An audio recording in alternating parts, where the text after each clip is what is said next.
Assalamu alaikum Shabbat! I want you to be loud. I want you to be proud. It's time to be brave. Are you ready?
A man's vision, determination, inspired a generation.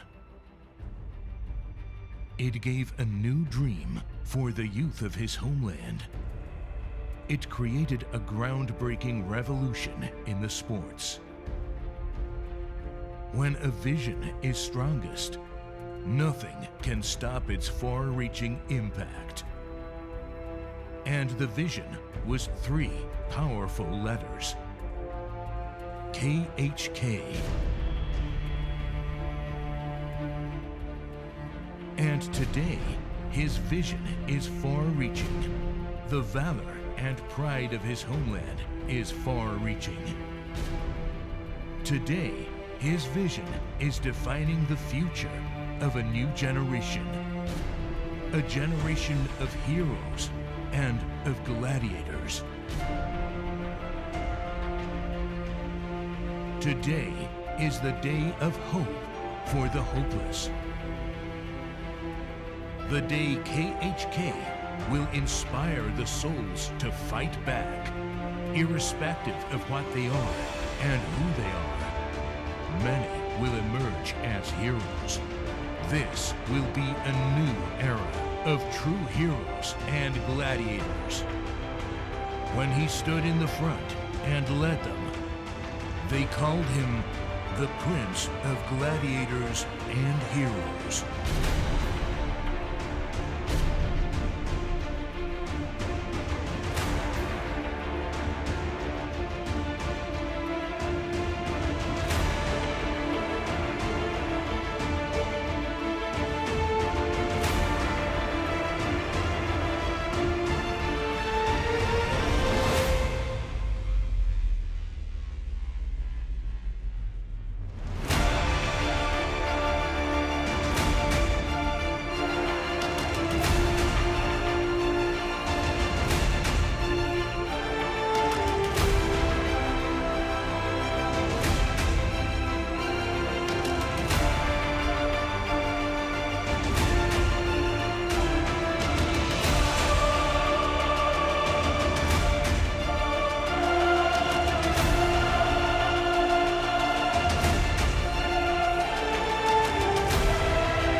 In 2016, a vision revolutionized mixed martial arts in the Middle East.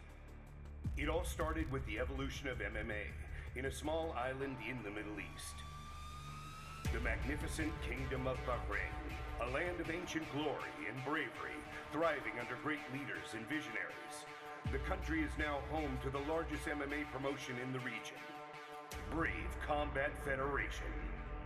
And the kingdom became the first ever country outside of the United States that featured the IMF World Championships. His Highness Sheikh Khalid bin Hamad Al Khalifa and his true warrior spirit envisioned the growth of MMA in the region. He believed in the glory of the sport of mixed martial arts and facilitated the best MMA facility in the land. Along with brave President the Hawk, Mohammed Shahid, in the shortest span of time we grew stronger. We grew bigger. This is the story of the fastest growing MMA promotion in the world. This is the story of Brave Combat Federation.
Minus 1 minute and counting.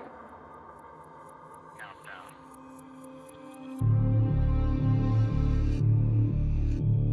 T-minus 50 seconds. As we pass the T-minus 50 second mark, the power transfer takes place. First stage, second stage, third stage. 40 seconds and counting. T-minus 37 seconds, and our count continues to go well.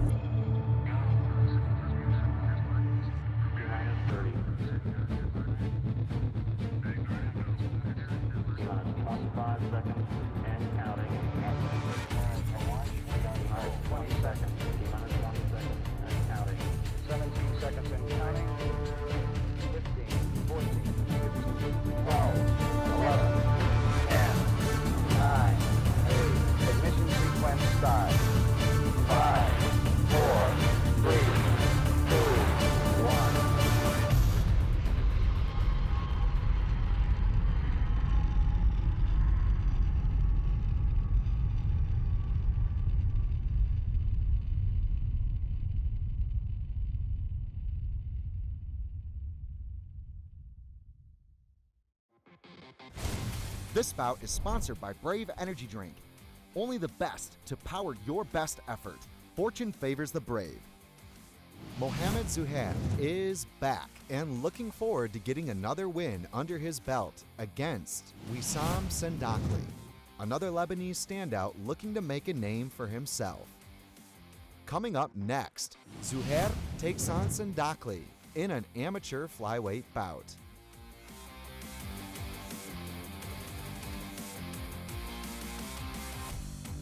All right, Brave Nation, get ready for our first bout, which is three 3-minute rounds in the amateur lightweight division. Introducing your first warrior, Fighting out of the blue corner, this man's a mixed martial artist making his amateur debut. He stands 176 centimeters tall and weighs a ready 66.6 kilograms. Representing TriStar Gym Lebanon and fighting out of Lebanon, please welcome Raymond.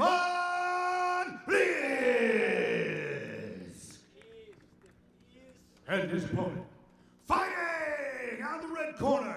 This man's a mixed martial artist with an amateur record of 1 win and no losses. He stands 180 centimeters tall and weighs a ready 70.7 kilograms. Representing KHK MMA and fighting out of the magnificent Kingdom of Bahrain, give it up for Hussein Mohammed!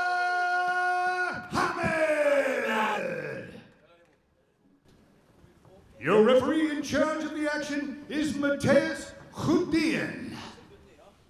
So we have a look at the tail of the tape ahead of this battle. You'll see height and reach on the side of the Bahraini fighter, Hussein Mohammed, and the debut for Raymond Risk from the Lebanon. Also a bit of a discrepancy there in the weight. Risk coming in at 66.6 could have conceivably made featherweight, so it'll be interesting to see if that's a hindrance or a positive for him, because we do see a lot of fighters now fighting a little bit lighter, so it'll be interesting to see how that transpires. Brave Nation, pro fighters often begin with a minute or two of a feeling out process. The amateurs sometimes go right at it. Three-minute rounds. We have Hussein Mohammed in the red corner, Raymond Risk in the blue.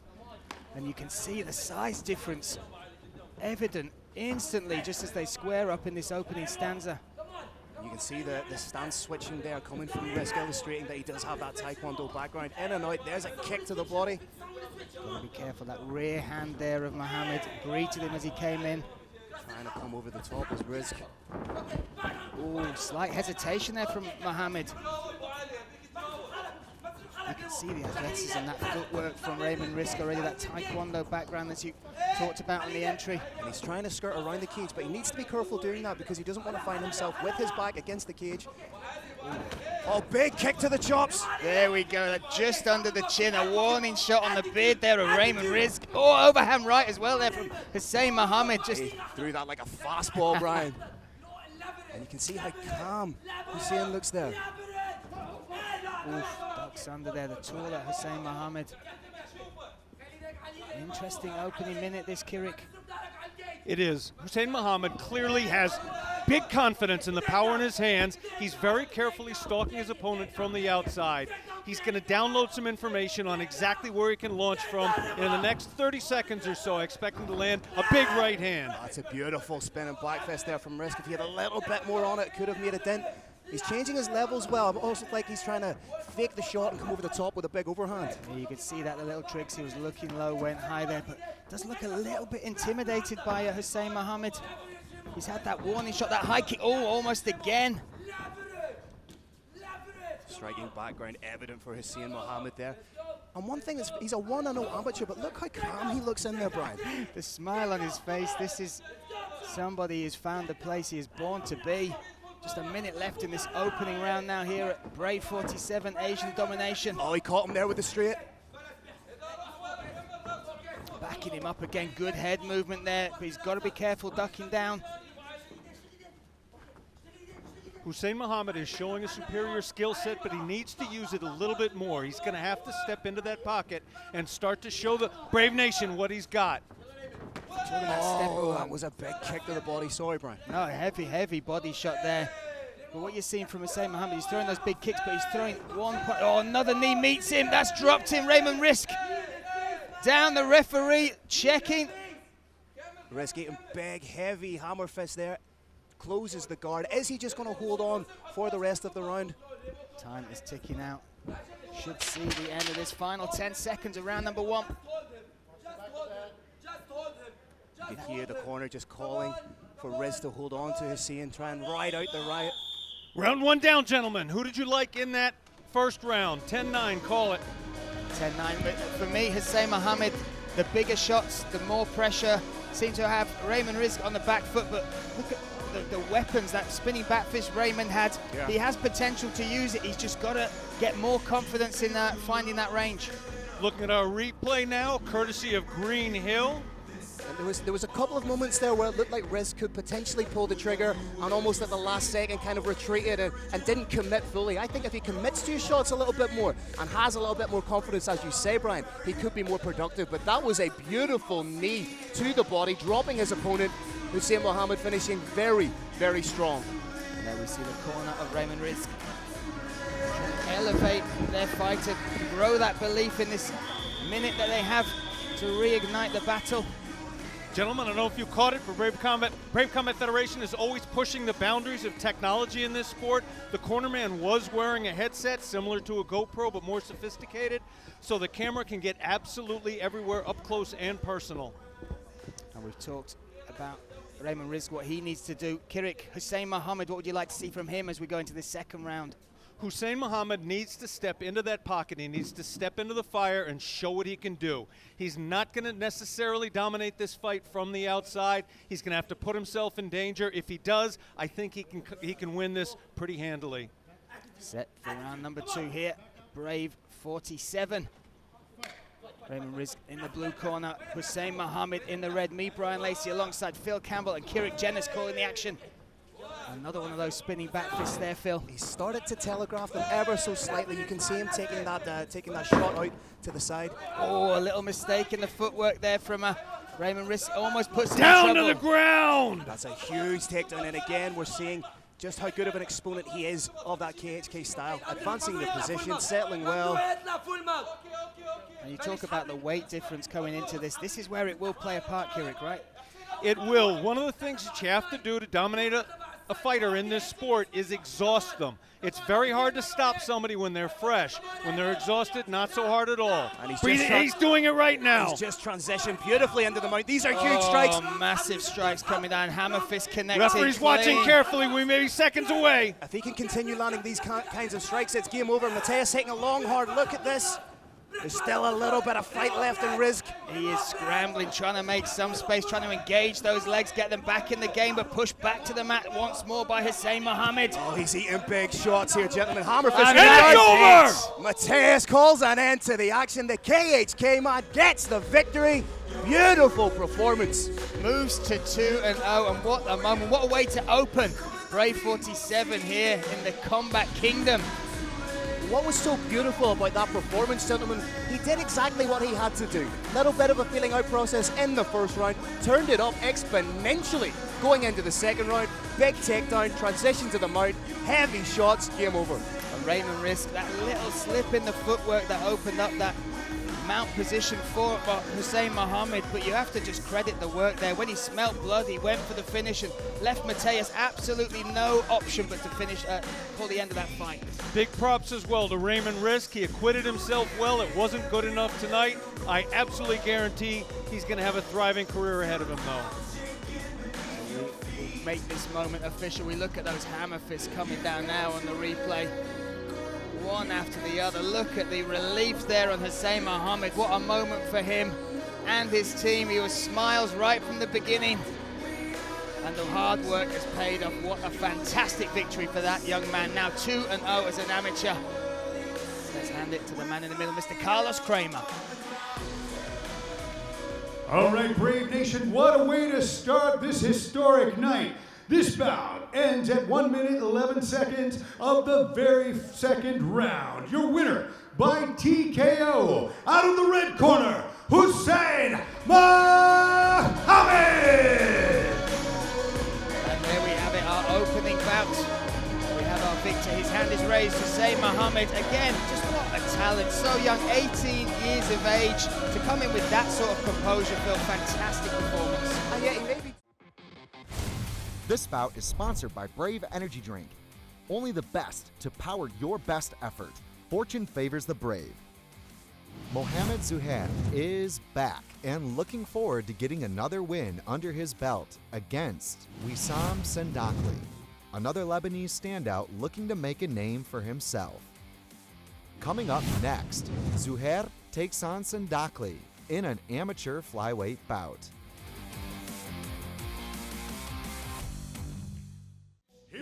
Brave Nation, our second fight of the evening. 3 3-minute rounds in an amateur flyweight bout. Introducing your first warrior.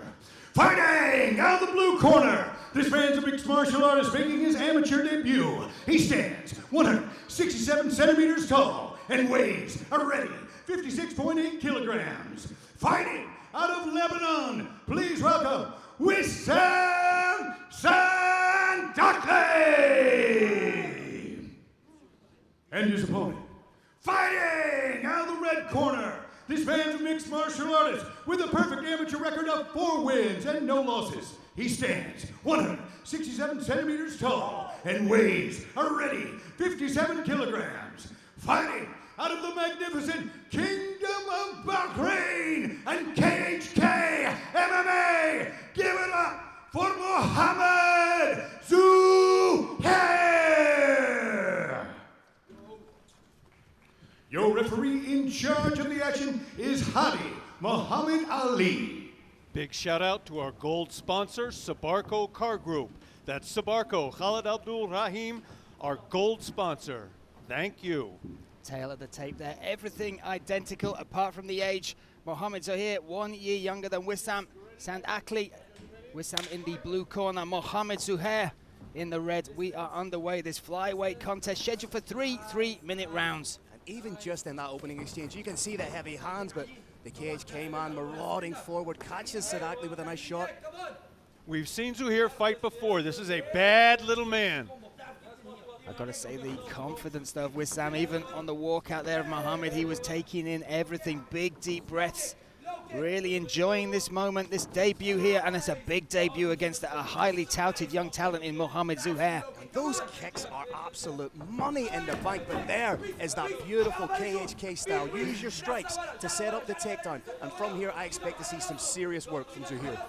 What an entry on that takedown. Mohammed Zuhair, double leg, turned the corner, took it to the mat. Wissam now on his back. We know his striking prowess, for you've talked about that Muay Thai background, the kickboxing background, but you have to be a complete fighter in mixed martial arts, and we're going to learn a lot about his ground game right now as he's on the bottom against Mohammed. There's a little bit of a debate in mixed martial arts. It used to be when you took somebody down, you wanted to press them up against the cage so they couldn't use their guard effectively. But now fighters have developed being able to use the cage in order to stand up. Some fighters prefer to actually be off the cage. We're getting a little view now on what our KHK fighter chooses, and he does seem to want to have his man up against the cage so he can press him against it, nullifying the guard and raining down shots. He's doing a beautiful job of just neutralizing his opponent right now. He's happy to sit in that anchor position, the half guard that we're seeing popularized a lot more in MMA. Fighters seem to be happy to sit in the half guard posture, land strikes from there, and that's exactly what he's doing, Brian. Yeah, and you saw as well there from Wissam, he was trying to get his back to the cage, but every time he set that post, it was taken away by Mohammed. Strong opening start here from Zuhair. Almost a minute left in this round. And he's almost triangles the legs there, again solidifying the position. What I love that he's doing, he's calm. He's not taking any unnecessary risks. He's solidifying a position and then working from there. Very intelligent mixed martial arts. And Kirik, when you are in this bottom position under this sort of pressure by somebody who knows how to apply that pressure in the right places, it is literally like drowning. This is, what you're seeing is the evolution of martial arts. Mixed martial arts was born from Brazilian Jiu-Jitsu. In Brazilian Jiu-Jitsu, the bottom half guard is the single most productive position you can be in. It's where the most points are won. It's the opposite in mixed martial arts. It's basically being half mounted, if not worse. Some space being made there from Wissam, but straight away, back on top, into the guard goes Mohammed. Big shots coming down, Phil. And from inside the guard, he's throwing big shots. He's happy. Just big left, nice. May try and swing the legs here, but Wissam really needs to do everything. He needs a little bit, a greater degree of urgency, Brian. Get that back to the cage, and it's easy for me to say in this position sitting here, but I'd like to see a little bit more urgency. Get the feet on the hips. Try and make something happen. Shift the hips. Throw up even the threat of a submission. Round one in the bank, and what we have learned there, Kirik, is there is a very obvious game plan, and he imposed it back at Brave 45 against Ali Abhamda, and he's imposing it once again against Wissam. What does Wissam have to do now to avoid that takedown, because the entry came from so far away? You're going to see right here what he needs to do. He needs to avoid what happened there, the beautiful level change in the timing. In order to throw that off, he's got to be staccato with his footwork. If he starts to move in a predictable fashion in any way, he's going to get taken down again, and I don't believe he'll be able to stand back up. And you have to say it's got to be more of the same from Mohamed Zuhair's corner. They've got to be happy with what they've seen in those first 3 minutes. Oh, without a shadow of a doubt, it's pretty much lather, rinse, repeat right now for the young man. What he needs to be wary of is a potential of the likes of an uppercut when you're shooting from so far away. Now, it was a beautiful takedown, turned the corner expertly, but if Wissam or his corner get wise to that and he has an uppercut loaded, it could be very dangerous. Set for round number 2 here at Brave 47, Combat Kingdom. What a fantastic setting. We are at Farhad. And these two young flyweights set to go at it once again. You can see the damage there on the eye of Wissam from the... a lot of swelling there, isn't there, Brian? Certainly is. Wissam in the blue corner, Mohamed Zuhair in the red. Just look how loose the movement on Mohamed Zuhair. Almost baiting him in. You can tell that he's going to look to change those levels and get it back to the mat as soon as he can. There you go. How good is the defensive wrestling here, boys? But that is so tenacious in on that single leg. Just pops the leg of his opponent right out and again lands in the dominant position. And is this going to be pretty much a mirror image of the first round? Well, you talked about in the first round, Kirik, how the fence can be your friend if you're trying to get back up, but it can be your enemy for your if you're trying to avoid the takedown. And we saw that there with Mohamed Zuhair. He had nowhere to go as far as sprawling, and that was just from Wissam. And Mohamed Zuhair was able to utilize that to get it down to the mat, and this time in side control. Wissam wants to go elbow, knee, hand, foot, and try and drive himself back up to standing where he's going to be able to acquit himself better. Ooh. He has not been able to so far. He's getting into deeper and deeper water. Those knee shots are going to have an effect. Look at the way they're coming back, Phil. You made the noise. Imagine what they feel like, the torque on those knees coming down from Mohamed Zuhair. And look how intelligent the hips are here of Zuhair. He felt a little bit of movement from his opponent. He switched the scarf. Very, very smart. More pressure, just a miserable spot to be in for Wissam. That forearm in his face. Stepping over to full mount now is Mohamed. Oh, it was like a hot knife through butter. And if he can posture here and get some strikes off, it could be game over. Wissam on bottom. What does he need to do from this position, Kirik? He's got 3 main options. One he tried earlier, which is a backdoor escape. This is the worst possible response for him. Oh, he's now giving up his back. He's giving his opponent leverage, and ultimately he's going to give up his neck. Peppering with shots is Mohamed Zuhair, looking to open up, see if he flattens out Wissam. He's a little bit high up the body. I'd like to see him get down a little bit if he's to flatten his opponent out. But he's landing lots and lots of little pot shots here. And this being an amateur bout, the more he lands of these, the greater the likelihood the fight will get stopped. Looking so comfortable. Round 1 he looked fantastic, but round 2 really has elevated it once more. A dominant performance here from Mohamed Zuhair. We could see Sendakly try and tripod here a little bit, try and get up and almost shuck his opponent off his back. He's trying to do the right things, but those hooks look like they're in deep, gentlemen. The patient work as well from Mohamed. He's not rushing anything. He's maintaining position, keeping those shots coming. Now he's looking to lock up the submission. Can he get this? Oh, there's the tap. It's over. As you said, tap. As you said, Brian, that was a beautiful illustration of patience in mixed martial arts. Solidified the position and just methodically worked for it. And there we have some acrobatics at the end. We looked, I mean, he showed us a flair with the celebration there, but look at the fundamentals this young man brings to the cage. The takedowns, the positional understanding, and then the patience to wait out for that submission. Wissam looking very disappointed with that, but he just came up against an absolute beast in Mohamed Zuhair. He did, and what we saw here is one of the fundamental principles of mixed martial arts, and that's position before submission. If you can secure position, there are multiple ways to end the fight. You could take an arm, you can take the neck, you can win with strikes, but you have to have solid fundamentals. You have to have that beautiful positioning, and that's what we saw right here from Mohamed Zuhair. Talk us through the replay, Phil. This is the tap. What you didn't see there was how he transitioned to that. So he took the back beautifully. He landed some beautiful little pot shots to loosen up the opponent, gets the rear naked choke, elicits the tap, and moves to 5-0 as an amateur mixed martial artist. And not a mark on him. Look at how fresh that young man looks. The KHK, the Bahraini flag has flown high already in this cage. It will once again, so let's make it official. Let's hand it to Carlos Kramer.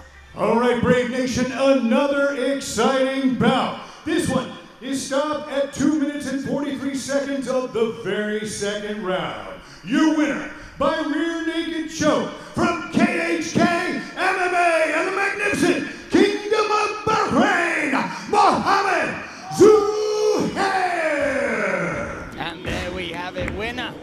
by rear naked choke, Mohamed Zuhair. And you look at the flyweight prospect, the young stars coming through, as well as the light that is on the flyweight division in the professional ranks under Brave Combat Federation. This bout is brought to you by Brave Gym. Training for mind, body, and spirit. Brave, it's more than a gym. Rudra is looking for a statement victory in his Brave CF debut as he meets Ali Guliev, an outstanding young star, eager to gate-crash the party and maintain his undefeated status. Coming up next, Rana Rajput Rudra takes on Ali Black Wolf Guliev in a catchweight of 63 kilograms bout. Here we go, Brave Nation. This fight is 3 5-minute rounds in a catchweight of 63 kilograms. Introducing your first warrior. Fighting out of the blue corner. This man's a mixed martial artist with an undefeated record of 5 wins and no losses. He stands 178 centimeters tall and weighs a ready 62.2 kilograms. Representing Henzo Gracie Jiu-Jitsu, Azerbaijan, and fighting out of Azerbaijan. Put your hands together for Ali Black Wolf Guliev.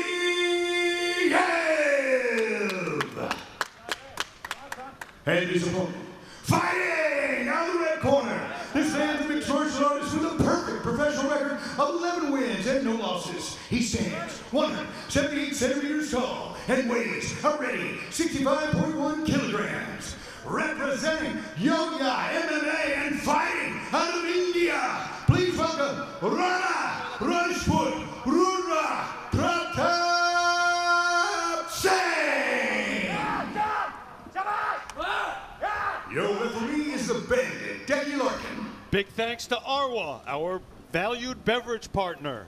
The tail of the tape there, 25 years of age against 21. Rana against Ali's slight height and reach advantage again in the Azerbaijan corner. It must be said, Rana Rudra Pratap Singh did come in over the agreed limit for this, so I think his anger and aggression could be the fact that his opponent's already taken 20% of his money. Well, we shall see how this plays out. Ali Guliev, red corner. Blue corner, sorry, Rani Pratap Singh in the red. Already when he came in the cage, Phil, he stalked down, he walked right into the opponent, he crossed the line early. And you can see he's trying to get the fight down to the ground where he feels he's strongest, but he eats a huge knee, gentlemen. He needs to set those takedowns up, Brian. He's going in, he's putting them, he's attacking blind. He needs to set those up with the hands. Yeah, desperation is your enemy in these quarters. And he almost paid for it dearly there with the knee coming up the middle. That is the perfect antidote to a wrestler, Kirik. It is the center of all technique in mixed martial arts is the setups. If you throw something naked, if you throw it without a setup, you're actually fighting against yourself. Almost saw a teleport there. You have to set up your strikes, your submissions, your takedowns. Everything has to be set up. If you don't set it up, you're setting yourself up, and that's what we're seeing here. Guys, it looked like the fight was out of Rana there for a little bit. He was very slow to get up, and he even gave Decky Larkin a little bit. Oh, that's an illegal knee! That's he's down! Decky Larkin breaking it up. That was a big knee. He was on one knee, a grounded opponent, and that was as solid as they come. Rana Rudra Pratap Singh. Decky Larkin is now going to call in the ringside doctor to assess the condition of the fighter who got hit with what was clearly an illegal knee. Yeah, look at that. Yeah, point of the knee was on the ground, and I think that's a little bit of the aggression of this fight boiling over. There was words said, this is how it's manifested, and this could be exactly what Rana Rudra wants. He's, well, not kneed in the face, obviously, but he's goaded his opponent into making a huge mistake. And he was emotional afterwards. Look at this, Decky Larkin stepping in there, the bandit, saving Rana from any further damage, but you can see the emotions on Ali Guliev.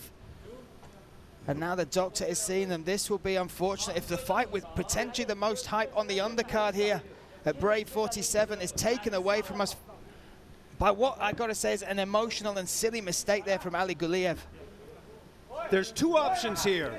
If the knee to the face was declared to be accidental, because we're going to find out where the doctor has allowed him to stop. He's doing a full point deduction, 2 point deduction. 2 points taken away there. Decky Larkin even I mean, that knee, Phil, that is as clean as they come. Rana took it extremely well, but my goodness. You've got to give Rana credit for staying in. Lesser fighters would have looked for that out, would have accepted the DQ loss, but he's staying in. He obviously thinks he has the skills. Needs to be careful here of another knee. Oh, and that, again, you saw it. He hesitated there. Short time now. Ali Guliev trying to make him pay for that hesitation with those short uppercuts. But you saw it in his eyes again, Phil. There was something about Ranaway. Not interested, didn't look to want to get back to his feet, and that's it. He's called it. He has called it. Great call by Decky Larkin. We saw that with the first time he was on the ground. There looked like a little bit of the fight had gone out of him once he hit a big shot, and again, he did eat the illegal knee, but again, I think the fight was taken out of him by Ali Guliev fairly early in that fight, gentlemen. Brave Nation, what a world-class referee like Decky Larkin looks for is a fighter who no longer wants to be there. Sometimes that's communicated verbally, sometimes it's body language. But as a referee, when you see that a fighter doesn't want to be there, you stop the fight. What you saw was perfect officiating. And let's play devil's advocate just a little bit, Phil, because that knee was such a significant strike. I mean, I'm not going to say you've got a face that looks like it's taken quite a lot of strikes, Phil, but you have people watching at home will have no idea. He looked fine, he sort of took it well, but you don't know whether the bells are still ringing, whether the cobwebs are still there, what his vision is like after a shot like that. But as soon as Guliev came in and caught him with one decent shot, the fight went out of him. And as a coach, would you have wanted him to maybe even to end the fight then after that knee? Again, there was potential for it to be called as a DQ, but Decky Larkin being one of the best in the business, he assessed the situation. Rana Rudra Pratap Singh was ready to fight on again, and having eaten a knee like that, I can tell you that Rana probably won't remember exactly what has happened. He probably won't remember the sequences that have led up to the end of this fight, and it was the real turning point of the fight, if you will. The decision as to whether or not Rana Rudra could continue was not Decky Larkin's, it was the ringside medical teams. In their opinion, he was sufficiently recovered to fight again, and so he did. And we have a little look at it. This is the final sequence where Decky, look at how he's watching the fight, and that's it you talk about. It's not necessarily the damage, it's the physicality, it's what he's showing you as far as just... Yeah, the general demeanor was that of somebody that didn't want to continue with the fight, Brian. And credit to Decky Larkin. Fighter safety is essentially paramount. He didn't want to see the fighter take any more unnecessary punishment when he wasn't really game in the fight. So we will make this official. A huge night for Ali Guliev. All right, Brave Nation, what an incredible battle again at Brave CF 47. This bout comes to an end at 1 minute and 34 seconds of the very first round. Your referee, Decky Larkin, stops the bout, and your winner by TKO, Ali Blackwell Guliev. And there we have it, Ali Guliev. The Azerbaijan flag flying high with that young man. What a smile on his face. Look how happy he's high-fiving everybody, including our own Roaring Lion. And that is a big victory and a big debut. Potentially, is it a little bit tainted by that knee? 100% that will be flashback, but when you look at the records and he moves on, that is a victory. We will see how he bounces back.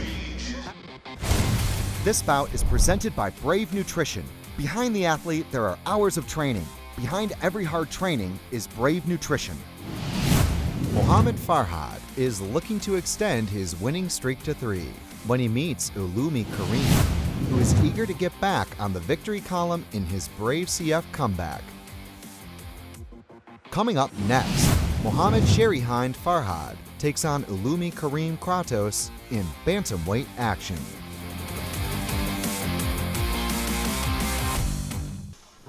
This next battle is 3 5-minute rounds in the bantamweight division. Don't blink, it's Pakistan versus India right now. Introducing your first warrior. Fighting out of the blue corner. This man is a mixed martial artist with a professional record of 7 wins and 5 losses. He stands 170 centimeters tall and weighs a ready 61.6 kilograms. Representing Team Fight Fortress and fighting out of Pakistan. Give it up for Ulumi Kratos Karim.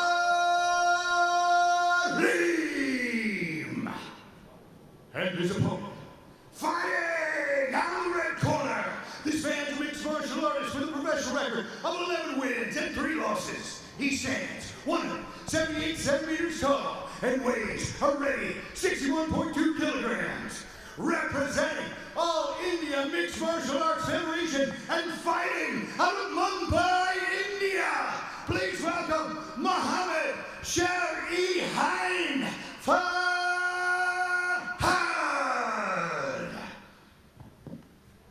Your referee is the bandit, Decky Larkin. Big shout out to Toyota Bahrain, our official automotive partner. We look there at the tail of the tape. Mohammed Farhad, the taller of the two, an 8-centimeter height. Advantage reach on his side as well. And we are set for this bantamweight contest. Mohammed Farhad in the red corner, Ulumi Karim in the blue. It'll be interesting to see both men having not competed in such a long time. Will there be a little bit of a feeling out process, or will they just get straight down to it? Looks like they're getting straight down to it, but before it, there was a little glove touch showing that character that so characterizes the Brave Combat Federation cage. And you can already see from Mohammed Farhad, he's on his toes and he's going backwards. He's keeping that range. You can see from that wide stance as well, Brian, that is almost anticipating the takedown. Keeping that base nice and wide. Oh, head kick just glances across over the skull there of Ulumi Karim. He's stunning him with these shots. He is stunning him and keeping him on the back foot. And it really is stylistically who can impose their game plan, and this is what Karim wants. He wants to close the distance, make the cage his friend, use that to chain up those wrestling, those takedowns. Oh, but he slips.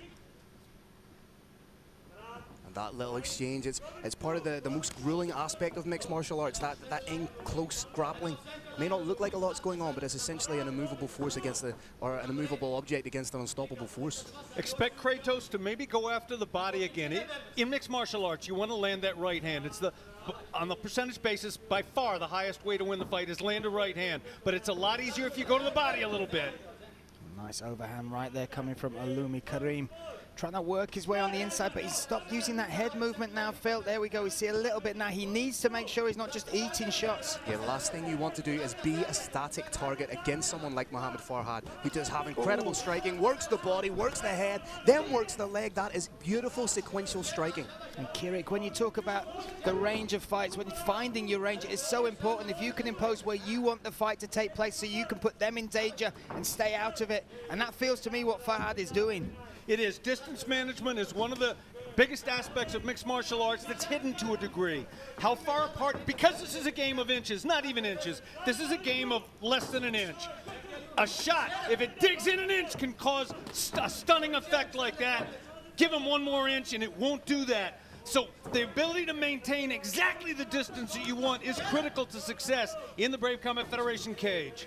Gotta say, Ulumi Karim closing the distance. He threw a little uppercut there, which just glanced across the chin. A warning shot for Farhad, but now once again against the cage, Phil. And on that single, he needs to try and run the pipe on that. And what I mean by that is he needs to cut the angle to spin out and almost pivot to get his opponent to the ground. But he did eat some shots there, Brian, showing that not just a beard in one sense of the word, he has it because he can take a shot. And you look as well, Kirik, at the head position here. That is such an important part of takedowns, getting that pressure on your opponent, getting that in the right place. That's a battle going on within the war here. It is. It's called giraffe fighting, and Kratos is ahead in that regard. Oof, overhand left there from Farhad. Such an interesting opening 3 minutes we've had between these two. 2 minutes left in this opening round. Stepping in again is Ulumi, but he's greeted by those low kicks, throws one himself. He has to be careful because there's only so many leg kicks you can take from Mohammed Farhad, and the more he throws them, the more of an investment that is for him later in the round, later in rounds that will precede it.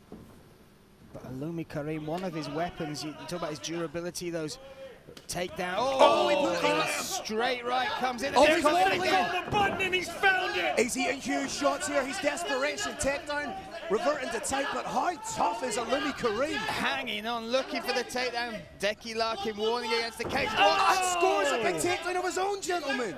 We saw it in his fight back there at Brave 17. He took so much damage, was on wobbly legs there. Somehow he survived. And once again, he's done it. And he's now smashing Mohamed Farhad with elbows. What presence of mind from Alumi Karim to be able to shoot in for the double leg takedown and score it. Gentlemen, that kind of toughness can have a severe effect on your opponent. When you've hit your opponent with your very, very best shots, and the response you get is to get taken down, it makes that fight an awful lot harder. I will say, looking like he's still on wobbly legs, Alumi Karim, but he's getting the time he needs to try and get those cobwebs gone. He cannot give Mohamed... see his feet, his balance isn't quite there, Phil. No, that's a good observation, but he cannot give Mohamed Farhad time to resettle again. Needs to throw his hands, get him to the fence, and again with the uppercut, but he needs to get that takedown again. Oh, another right hand comes in from Mohamed Farhad. What a fight, what an opening round here. 20 seconds left as we come to the end of it. Oh, a nice leg kick there from Karim. The dog is coming out. And you have to then ask the question that Mohamed Farhad has landed. Alumi Karim with a huge shot. Fighters are right on top of us. Kratos trying to end it right here in front of us. Round ends. What a fight we have in front of us here. Wow, you are getting value for money right here, right now with this fight alone. Alumi Karim in big trouble, Phil, in that round. Got wobbled, almost got finished there. Decky Larkin right on top of the action.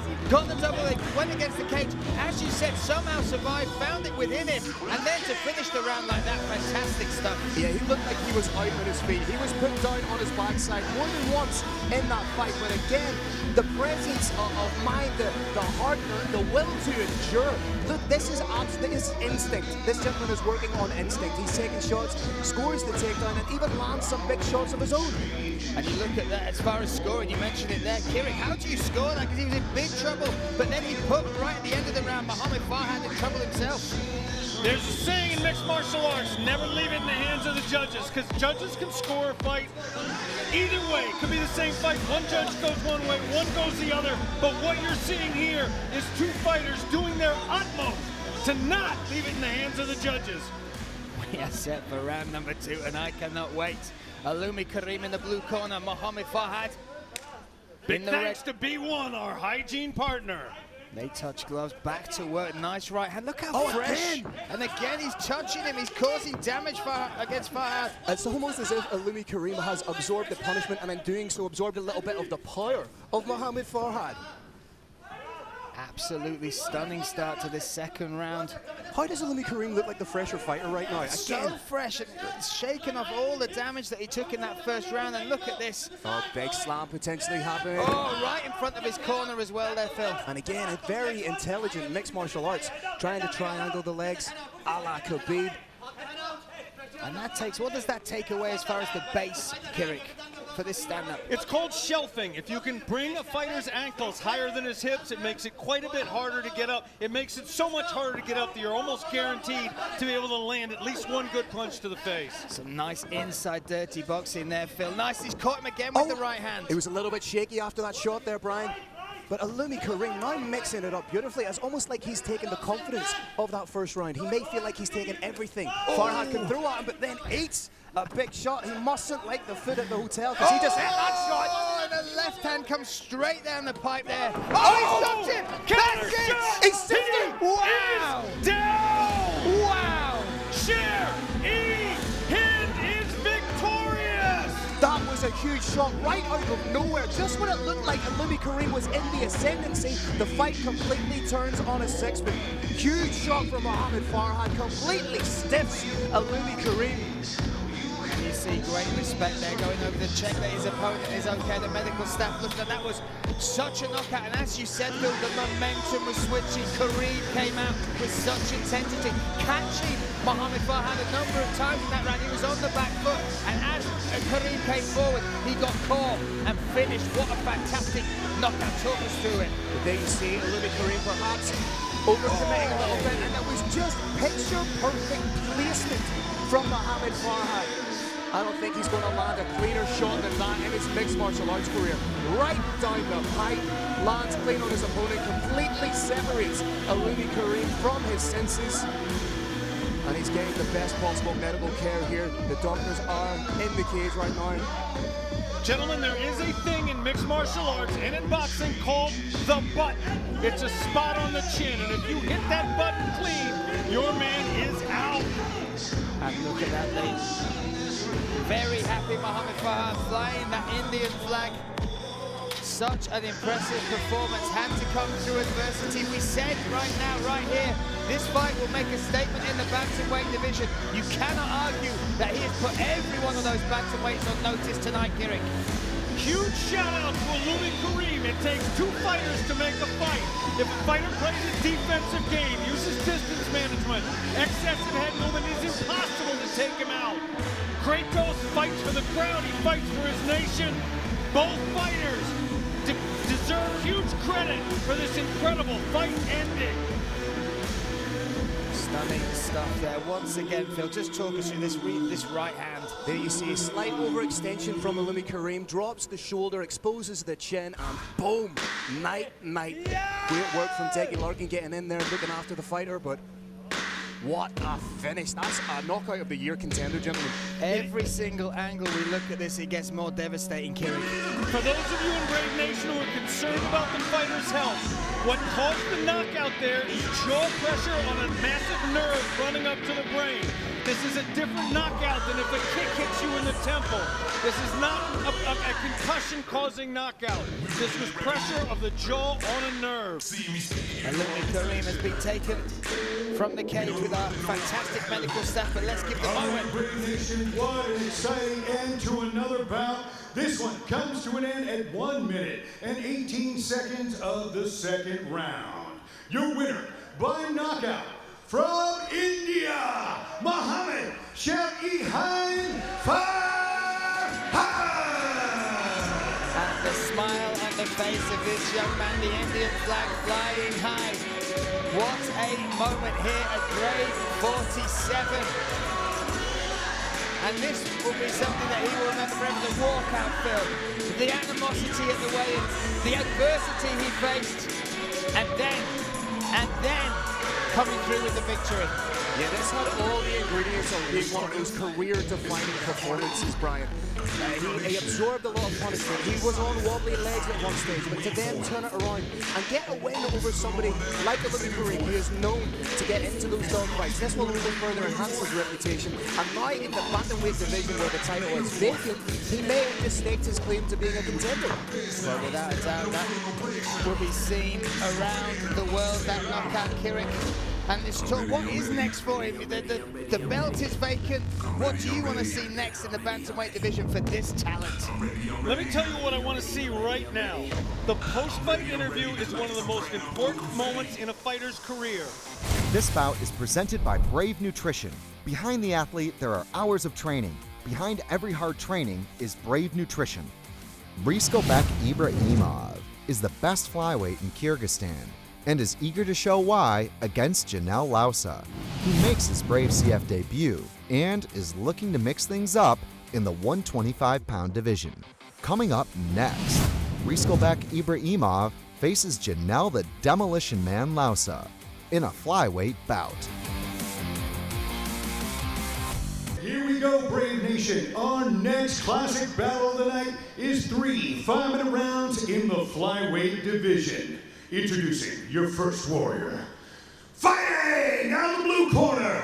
This man's a mixed martial artist with a professional record of 7 wins and 5 losses. He stands 165 centimeters tall and weighs a ready 57.8 kilograms. Representing Insider MMA and Tiger City Boxing and fighting out of the Philippines. Please welcome the Demolition Man, Janelle Lausa.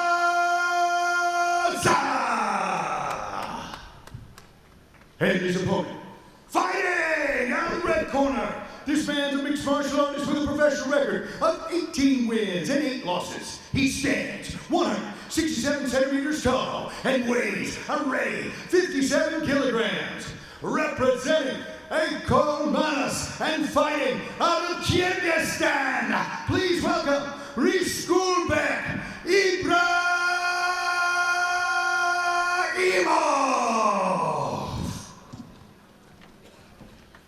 referee is the Bandit, Jackie Larkin. Gentlemen, Reese Guliev, never been KO'd. The Demolition Man, never been stopped. Tonight, someone's getting stopped. We look at the tail of the tape. There's slight height and reach advantage on the side of the Kyrgyzstan fighter, Reese Guliev. Reese Guliev in the red corner. Janelle Lausa in the blue. What I think is going to be particularly telling, gentlemen, is the first takedown attempt. Will it be successful? Will it be defended? And that will tell you where the momentum is lying in this fight. The other thing we got to take into account, they were training, preparing for a number of weeks for different opponents, different styles particularly. How do they adapt to that? They've had basically 24 hours to rethink, to re-switch, to retarget, focus their game plans on the other man. You can see that wide, almost traditional martial arts stance there by Reese Guliev. What Janelle is going to have to do against the taller opponent is punch to get inside and keep it in boxing range. You can see him doing that just with the footwork, just stepping forward by inches, just trying to get inside there. That long right hand of Reese Guliev, just trying to keep him at bay. Brave Nation, Reese Guliev is a southpaw fighter. He's fighting with his right hand forward. What his opponent needs to do is get his left foot on the outside of that foot. There's a little dance going on right now. The Filipino fighter is succeeding. He's about an inch and a half away from where it needs to be. If that left foot can step on the outside, he's going to start having shots. He's going to have a straight right hand, among other blows to devastate his opponent. And you look at the game plans of this, you can see Reese Guliev very calm. There was the switch. He was waiting for Janelle to take his chance. And that was smart. That was predicated off the forward momentum of Lausa. Beautiful duck under takedown from Reese Guliev. And let's see with his submission repertoire what he can do from here. And again, we're probably looking for him to shelf those legs, burying that head into the chest of Janelle. But Janelle trying to get back to his feet. You may see Reese Guliev just take that hand and frame away, but good work from Lausa to get back to his feet, but hands connected, another big takedown. Oh, big slam there. Takes him away from the cage as well, Kirik. He did. Standing up is tough. You're going to get hit in the head as you stand up, but one of the most dangerous moments in this sport is when you have just stood up. You're vulnerable to getting your back taken, or as you saw here, as we saw here, you're vulnerable to getting slammed down to the mat. There's something just very composed about Reese Guliev, Phil. You just see everything that he does, even just the waiting for Janelle to come in. This is, it's just about millimeters. He's working like an anaconda up the chest there of Janelle. Just the demeanor of the man is very composed. It's great economy of energy is what he's doing here. You can see that there's nothing wasted, there's nothing done frivolously. He's taking his time, and he's just imposing himself upon his opponent right now. And this can be so frustrating as if you are on the receiving end of this, because, and there we see Janelle get back to his feet. That was great work. Found a little bit of space and exploded back to his feet. Now in the over-under position, one man has an overhook, one man has an underhook. As we alluded to a little bit earlier, this is one of the most testing positions in mixed martial arts. And surely if you're Lausa right now, you'd want to try and separate so that you can land your strikes. Well, you would think that would be where he would want to be at range, so he can use those hands, those heavy hands, those body shots, but seems very content here, Kirik. He does. Lausa has the better underhook. There's levels to everything, including underhooks. He's got the better one. I think he feels like he can maneuver his fighter to where he wants to be, to set up a takedown, to separate safely. We're going to find out within the next 5 to 10 seconds. And we have 1 minute 35 seconds of this first round. So far, Reese Guliev able to get it to the mat. Janelle, after a couple of minutes, worked it back to his feet, now pressuring up against the cage.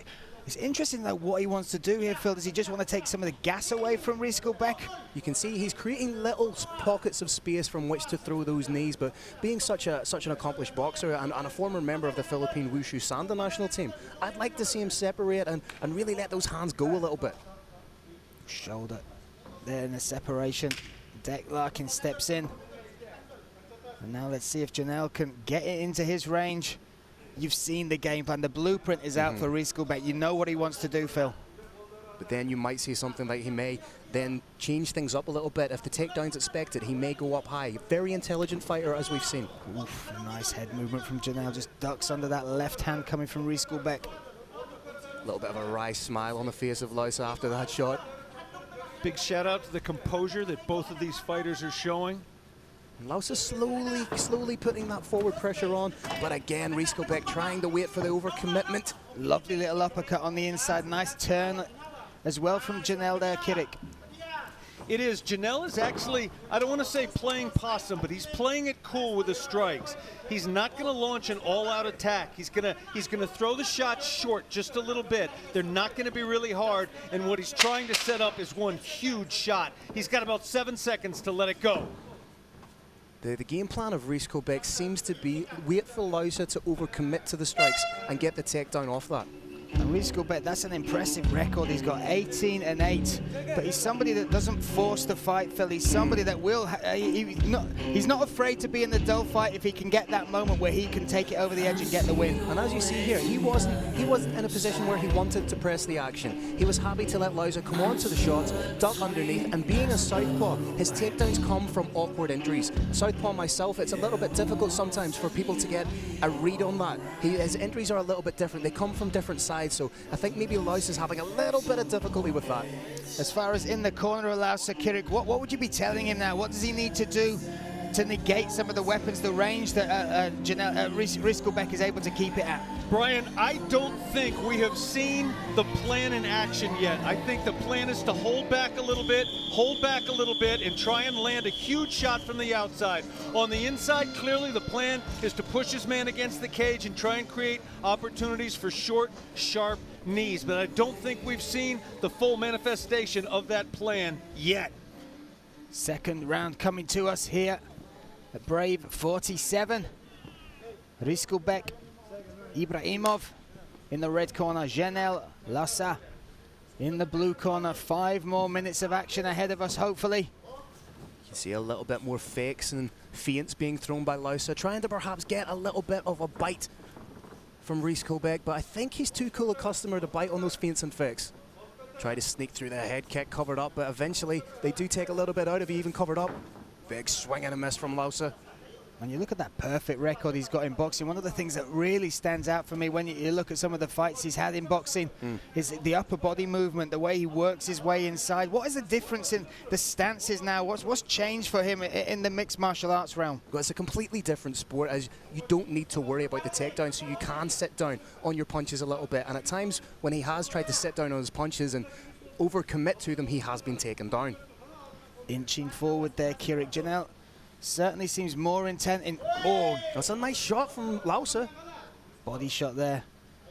But he certainly seems to be edging forward a little more. He needs to now make it work for him. That little overhand sneaked through just past the glove from Kubanichibek.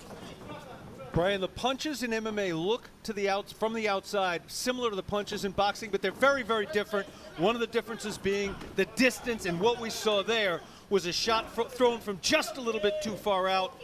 It ended up in a short takedown. Fantastic reaction from Janelle, though, to get back to his feet. Ducked under a right hook coming at him very nastily there from Kubanichibek. But again, that's what we were talking about earlier, Brian. The threat of committing to your punches means that you can potentially be taken down, and that's what we're seeing from Kubanichibek here. And again, we're looking like a big slam coming our way. Boom! Janelle taken down to the mat in front of his own corner.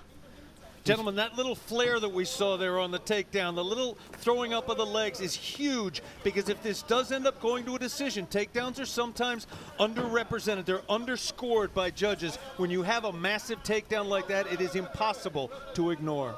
It's big breaths now coming as well from Janelle. You can see frustration maybe. Well, he's expended a lot of energy trying to get up, Brian.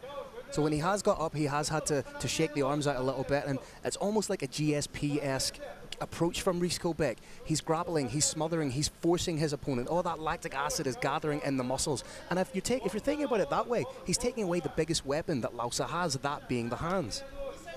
And working again on the cardio now as well. Just happy to grind on him against the cage here, Kirik, in half guard. He is one of the signature things about mixed martial arts from a physiological point of view is that it requires 2 completely different sets of talents.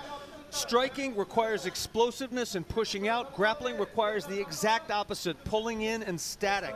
And forcing a fighter to go back and forth between those two, as you can see, is extremely draining to anyone. Lausa trying to use that wizard to get back to his feet, but he's almost cutting an ever so slightly dejected figure. A couple of deep breaths there, Brian. Deep breaths indeed, and as he posts that arm to try and stand up, as soon as he does, you'll watch Kubanichibek feed that hand back towards him, taking that base away. Just landing enough pot shots here to prevent the referee from standing them up. And you look at the control Rieselbeck is able to get over his opponents. You go back and watch a number of his fights. He puts them in these positions. This is where he's happy. He doesn't take damage, buries that head, and just keeps peppering away. That's a beautiful work there. He has that hand around the waist. If he needs to, he may take that frame away again, but the close control that he has. Oh, cheeky little fence grab there. Worked. So It's a Decky veteran's Larkin move. on the other side. He almost looked up at Decky Larkin there like a kid that's stolen a biscuit out of the jar. Another big takedown from Rieselbeck. This time away from the cage, Kirik. What changes here? What does Janelle need to do? He's trying to get in on that guillotine, gentlemen. But he's flat backing a little bit too much with it. He needs to compress his body, get onto his shoulder, and really apply pressure that way. The odds of being able to finish with a guillotine from bottom half guard in MMA are very, very slim. If anything, it can put you at a disadvantage. You can get caught in a Von Flu. That is beautiful work of the wrist control from Rieselbeck. Just technically, the wrestling, just his instincts in positions, his control, is phenomenal. It's the little nuanced movements, what I like to call the microaggressions of mixed martial arts. Very, very smart work. He's actually feeding that neck out there, trying to get his opponent to reach around the neck. He may try and clamp down with both hands, may pull his head out. Still happy to work away in this top position. What a miserable grinding position this is to be underneath. 10 seconds left in this second round. The mind and the body are inextricably linked, and it is depressing to be stuck underneath somebody who's punching you in the face over and over again, and it's exhausting. It has a double effect. And you talk about that effect, because the other effect is that frustration that can come out, Phil. And Janelle, we know how dangerous he is with his hands. We know he can finish you. We know he can knock you out. But he's got to be careful not to just do the work for Rieselbeck, step into his range so he can get taken down easily coming out into this third round. He needs to land his shots and move, but that's something that takes top-notch cardio. And as we've seen, he has been drained by Rieselbeck, so I'm not sure if he still has the capacity for that. But in a situation like this, you cannot be a static target for somebody with the wrestling credentials and ability of Rieselbeck. There we have Janelle in the corner there. His corner trying to amp him up, trying to get him back in this game. Just look how cool and calm Rieselbeck is as we step into this third and final round here at Brave 47. You've got to say, gentlemen, Janelle has it all to do.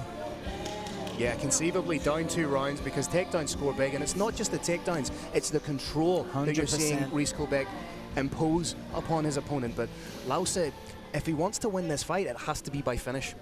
Janelle Lausa has got to set up that finish that he needs with some circular movement. If he stalks his opponent like he is now, he is in all likelihood going to end up on his back again, and in all likelihood, he does not stand up from there. Oh, that's a good shot. Solid right hand connects there against Rieselbeck. You can see he's really winging for the fences here. But he needs to get his back off the cage. That's exactly where Rieselbeck wants him. And just as I say that, in with another perfectly timed takedown is Rieselbeck Ibrahimov. And as he hit the mat, he gave his corner a look of frustration there.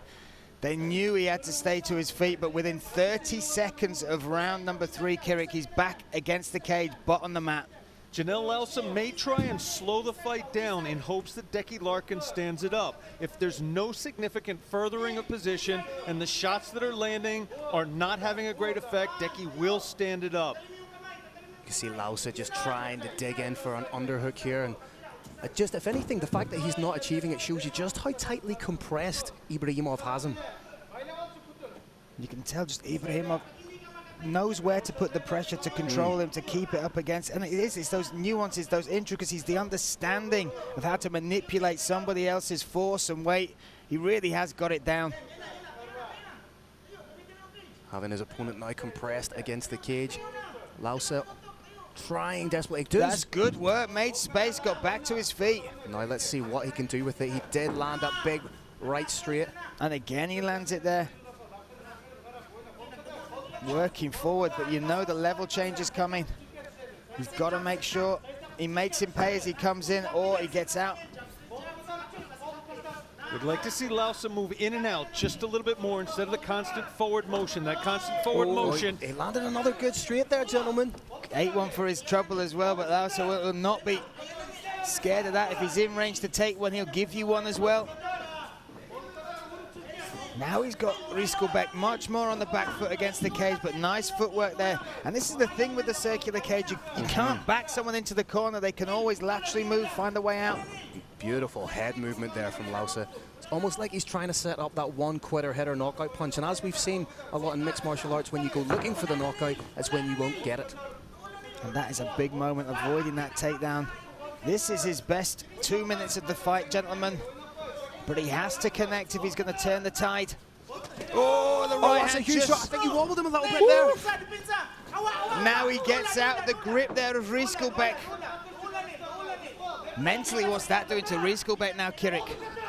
This is absolutely the best that we've seen the Demolition Man. He stood up from a takedown. He avoided two. He feels like this is his moment to take over the fight. He feels like he can continue to move forward, shut the takedowns off, and land that huge hand. Just misses with the right, and that is what Riskelbeck uses. Oh. Again, and that's bound to be so disheartening, going from the most advantageous position you were in the fight to them being taken down. In exactly the same spot as he was taken down earlier in the round. 1 minute 45 seconds now for Janelle to try and find his way to his feet and change this again, but great work from Riskelbeck. He was under pressure there, and despite the big heavy shots came in, Phil, he found the takedown again. And again, I think that just speaks to his patience. He wasn't overcommitting, he wasn't rushing anything. He saw the opportunity, took it, and is now once again in the ascendancy on the ground. So Riskelbeck in this dominant position. Now the clock is the enemy of Janelle. Janelle did make it up from this exact position earlier in the round. He knows in his heart he can do it one more time, but he's got short time.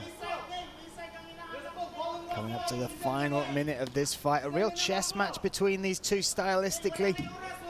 But Riskelbeck has just found the moves, dug deep, and executing again. Phil, it's the technique. It is the technique, his entries, his timing, and then his control.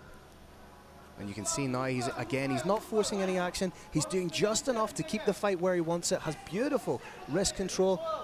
You may see him snake that hand around the waist again. And Janelle again with the cheeky little cage grab.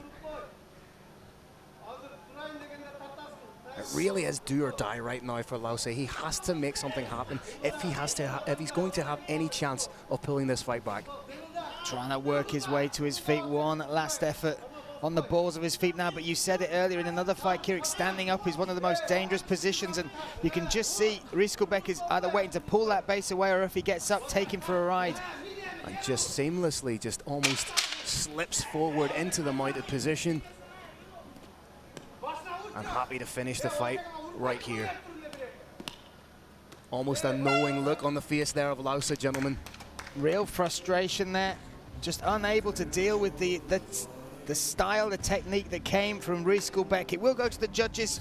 Stranger things have happened, but you've got to say, Phil, Riskelbeck almost a shutout there. 3 rounds where he's able to control Janelle for the majority of those rounds. Yeah, based on the 3 rounds of action we've seen, that's a clear-cut decision victory for Riskelbeck. And again, it was the perfect game plan when you're going against somebody as dangerous as Lausa on the feet, and doing it on short notice, having that change of opponent, but showing great MMA intelligence, great MMA game planning. And Lausa right now sitting in the cage, taking the gloves off, looks a dejected figure. And the flyweight division has a huge spotlight on it, particularly over the next 21 days. And Riskelbeck has just shown he has got a skill set that will be a problem for a lot of the flyweights, Kirik. 100%. What you saw there is an example of cage generalship. It's not just a big hand, it's not just takedowns, it's not just submission danger, it's putting it all together in a way that shuts your opponent down hard. I'm using the word generalship very carefully. This is real cage generalship that we just were exposed to. See that? The Lausa gloves taking the coming gloves off, off, that's yeah. always. We know that he has had a love-hate relationship with mixed martial arts. Will this be the last time we see him compete in this sport? He's got such a successful career in boxing. He is such a great character as well. You look at the following he's got in the Philippines, what he's built, the personality of this man. Yeah, a great fighter in his own right, a real pioneering character, as you've alluded to, in the Philippines, but the wrestling of his opponents have invariably been his Achilles heel. And you can see there the difference there, wrestling wraps there. So Phil, with the The way that the hands are wrapped there from Rizkulbek, that is to allow him to have better grip when he attaches to his opponent. Doesn't protect the hands for the punches, uses them, opens those up so he can control his opponents as he did against Janelle. Scorecards have been tabulated. Carlos Kramer is in the cage. That means one thing and one thing only. It's time for the official decision. All right, Brave Nation, another incredible battle inside the Brave CF 47 Asian Domination Cage. After 3 rounds, we go to the judges' scorecards. The first judge scores it 30-27, second judge 30-27, and third judge 29-28 for a unanimous decision victory for our fighter from Kyrgyzstan, Rizkulbek Ibrahimov. And Kyrgyzstan takes the victory, an impressive one against a dangerous and tough opponent. Very, very impressive indeed, and we should highlight once again that opponent changed within 24 hours. Fantastic stuff. It'll be interesting to see what he does next. Again, as we've alluded to, the flyweight division in Brave Combat Federation, the deepest in world mixed martial arts, and we have a new, very interesting addition to it. Very interesting. He grinded this one out. Kirik, what parts of his technique particularly caught your eye? What caught his eye above all was his precision and how careful he was. Every single thing he did was calculated. A lot of fighters will try to create chaos in mixed martial arts. Some fighters thrive in that chaos. They can throw their fighter off his game. Mentally as well as physically, this fighter was never more than half an inch out of exactly where he wanted to be. It was an extraordinary, as I said, it was a general level performance. And look at that, that's another one of the takedowns. The frustration in the eyes there of Janelle. A big takedown, fantastic stuff from Rizkulbek. And Kyrgyzstan is turning out some fantastic fighters, some real talent, and this man is among them. Now, Brave Nation has been there before. Kyrgyzstan's fans as well are fantastic. They get well behind their fighters, and they'll be very happy to see this man take the victory. This bout is brought to you by Brave Gym. Training for mind, body, and spirit. Brave, it's more than a gym. Abdulkozaya Badashi is eager for a winning return to the Brave Combat Federation arena as he faces newcomer Akshin Babaev, one of Azerbaijan's finest warriors. Coming up next, the Afghan Lion Abdulkozaya Badashi takes on Akshin warrior Babaev in a featherweight matchup. Brave Nation, introducing your first warrior. Fighting out of the blue corner, this man's a mixed martial artist with a professional record of 22 wins, 6 losses, and 1 no contest. He stands 172 centimeters tall and weighs a ready 66.1 kilograms. Representing Henzo Gracie Jiu-Jitsu, Azerbaijan, and fighting out of Azerbaijan, please welcome Akshin Warrior Babaev!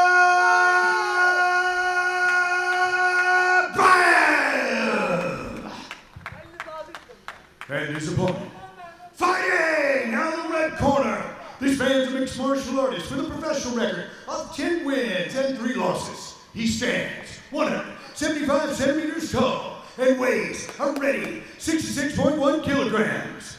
Representing Martial Arts Kabul and fighting out of Afghanistan, please welcome Abdulkozaya, the Afghan Lion, Badashi.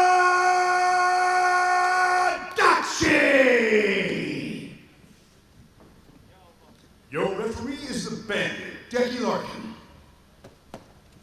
Decky Larkin will take charge of this contest. We look at the tail of the tape there. Slight height and reach advantage on the side of the Afghanistan fighter, Abdulkozaya Badashi. He is in the red corner. Akshin Babaev in the blue. And one interesting little fact for you gentlemen is Abdulkozaya, this will be his 3rd weight class in 3 fights. Last time, due to a change in venue, they had to fight up a weight class, so that was at 170. Previously, he's fought at lightweight, and then tonight he contests this one at featherweight. Just a guy that loves to fight, and Babaev in with a huge takedown right away. Oh, and that is great stand up there from Abdulkozaya.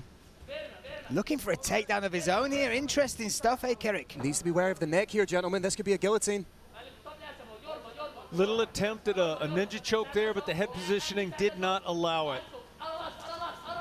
Such an interesting start from Abdulazim. Yeah, interesting for him to try and score in the single leg. But perhaps showing his opponent that he has those tools in his locker, and lands a beautiful straight right down the pipe. Right there, connecting just behind the ears. Saw some wobbly legs a little bit there from Action. But you talk about the game plans. That's got to be a little mental victory there coming from Abdulazim. Able to get up from the takedown from Action so early in the fight. And right now you can see he's leading the dance. He's putting the pressure on his opponent. But again, like we've seen in the previous fight, once you commit to those strikes, you leave yourself vulnerable to the takedown. And beautiful work straight away here from Babaev. Looking to impose this ground game at Henzo Gracie Jiu-Jitsu. Now in the guard here of the Afghan Lion. And this is a perfect time for him to try and work for the submission when both men are dry, they're not sweaty. He can get hold of a limb, and that guard is open of Badashi. And Badashi almost did the work for Action, coming forward, so committed to those strikes. Badashi is actually showing some sweet jiu-jitsu here. I have to say I'm impressed so far. The regard was excellent. He's got a foot in the hip. Yeah. May try and move his hips, make a little distance, pop back up to standing where I think he's more comfortable. He may even go for an armbar. And what a coup that would be, gentlemen, if Badashi was able to get a submission on the Gracie Jiu-Jitsu fighter. That would be a feather in the cap, without a doubt. He's clamping down on that heavy overhook. You can see he's nice wrist control there. Oh, trying to feed maybe through for the triangle. But now look at the wrist control, like you said, trying to feed that hand behind the back of Badashi. Very smart work there, and again, just shows the awareness that's needed when you're involved in these little battles. Maybe a pass coming, gentlemen. No, another regard from the Afghan warrior. We are seeing some evolution in the ground game of Badashi. Now with that close guard. Trying to work the hips there, but you see Babaev, an experienced ground fighter, just squaring the hips off, moving with his opponent, never letting him settle to achieve that angle he needs. Just under 2 minutes now left in this first round. Nice hammer fist there by Babaev. And he's just burying his head. He's showing how smart he is because he's all the way down. He's not in what I like to call that no man's land, where you're not all the way down and you're not entirely upright, which leaves you vulnerable. Again, good wrist control from Babaev. Very powerful man from Afghanistan. You can just see every muscle in his body working to control Badashi. And from the bottom, what are you seeing, Kirik? What does Badashi need to do to make this change, to get this back to the feet?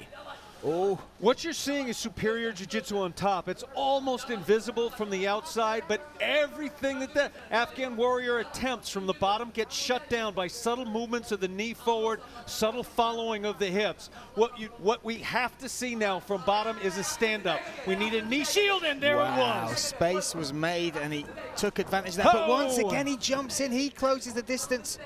He's got to be careful with that, Phil. And it was Babaev who actually disengaged there, but ducks under, and that again is a win for Badashi. He wasn't taken down there. Oh, and Babaev taking some deep breaths. We talked about that muscly frame. Oh, that's the a beautiful uppercut. Wow! Afghan Lion! We talked about the holes in his game. He was able to get the jiu-jitsu player off him, made some distance, and then took the finish. The Afghan Lion bares his teeth, bares his soul, and scores a beautiful knockout here at Brave Combat Federation 47. Well, I thought we'd seen the knockout of the night earlier on by Farhad, but that, for my money, is as beautiful. And coming from the position he was in, Kirik, you said he needed to make space. He needed that knee shield. Once he got it, he made his opponent pay, and he took the victory, his first victory under the Brave banner. Those face plant KOs are very real. There's TKOs in mixed martial arts, and there's KOs. A TKO is when you don't continue. A KO is when you can't continue, when you go face down. Unbelievable knockout. The shovel uppercut that started off, he threw that from outside the cage. Then boom, Face plant, walked off, KO. Absolutely huge, and you can see him embracing Washir Amiri there. And look at the technique as well, Leffer. Look at the way that comes from the foot all the way through the body, the torque on the uppercut, the accuracy on the right hand. Bang! That is all she wrote. Supreme confidence from that fighter. He could have jumped on his man, thrown some more punches to try to end it, but he knew he landed a perfect punch. It's a gangster move, isn't it? The walk-off knockout. Beautiful work from Badashi. Stunning stuff, and you can see just what it meant. Coming in with a lot of pressure on him. Coming off the back of that loss at Brave 45, wanted to make a statement. There's no cleaner statement than knocking your opponent clean out and claiming victory. Fantastic stuff. Afghanistan will be proud. Let's make it official. Let's hand it to Carlos Kramer.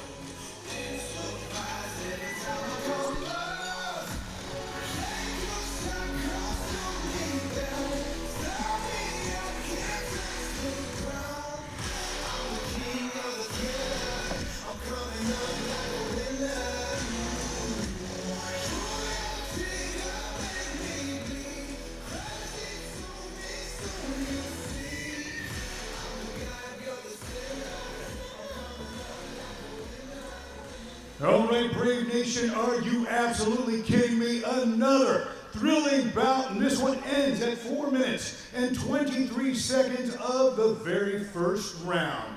Your winner by knockout from Afghanistan, Abdulazim, the Afghan Lion, Badashi!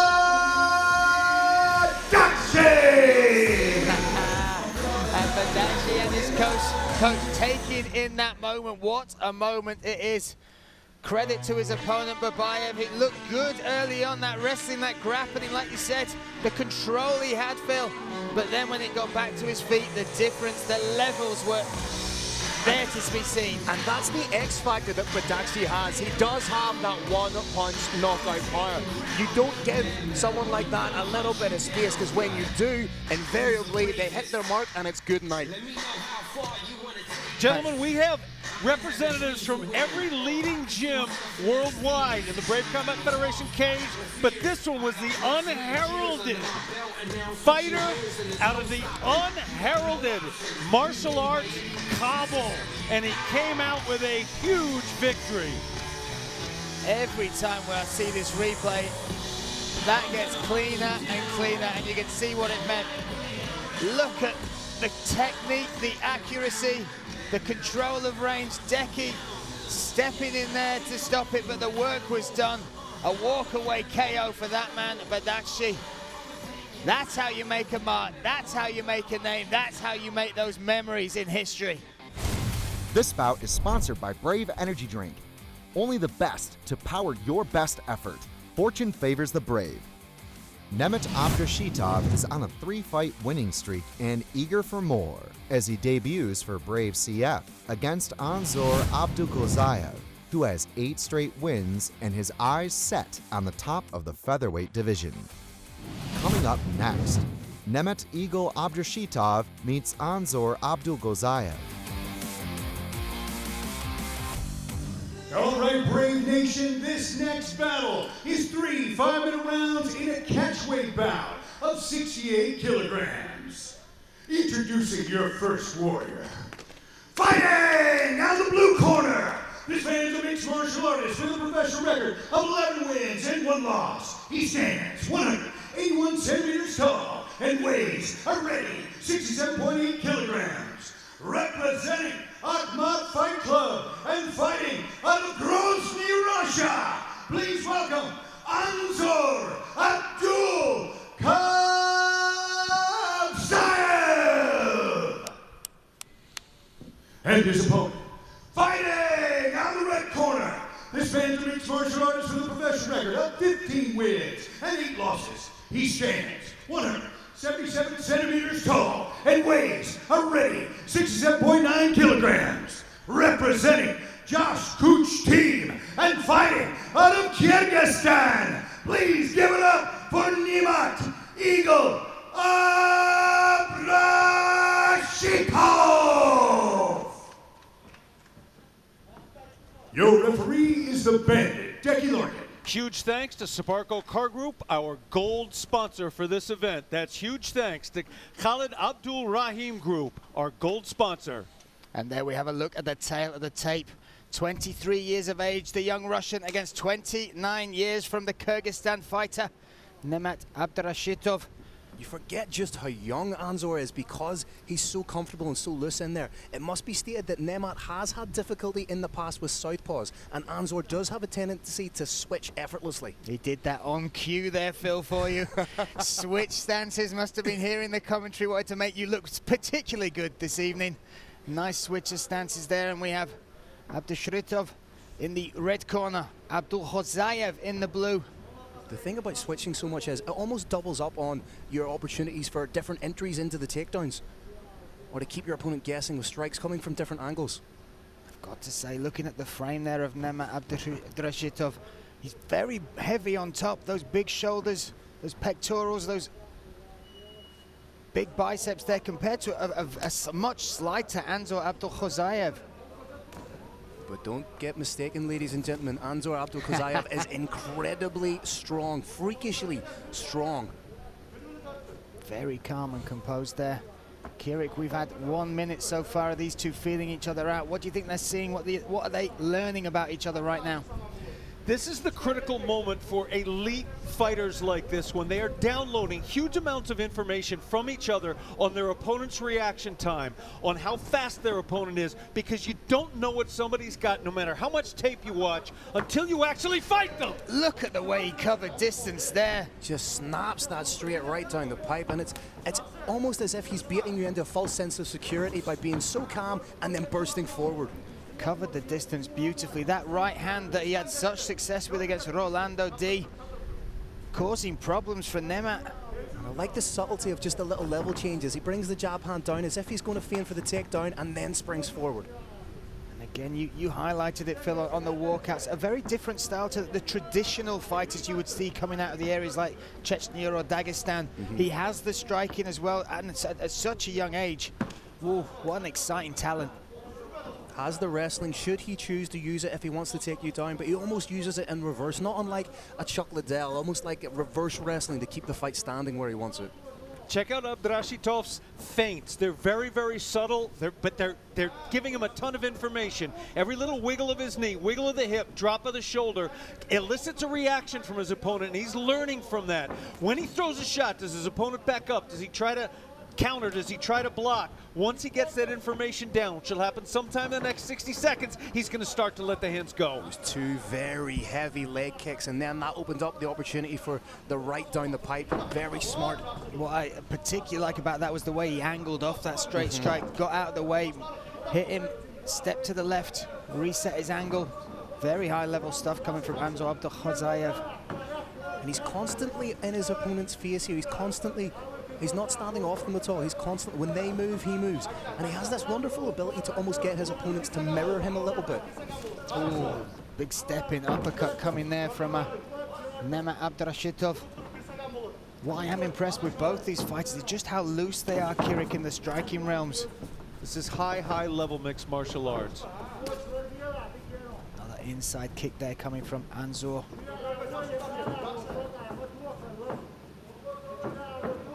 1 minute, 25 seconds left in this first round. A little eye poke there, recognized as well there by Nemat. Didn't step in to make him pay on that. Just shakes it off, gives a thumbs up to his opponent. And again, it's not that it's intentional, it's just with these gloves being open-handed. You know, you hear it ad nauseum when you watch an MMA show. It is one of the occupational hazards of being a mixed martial artist.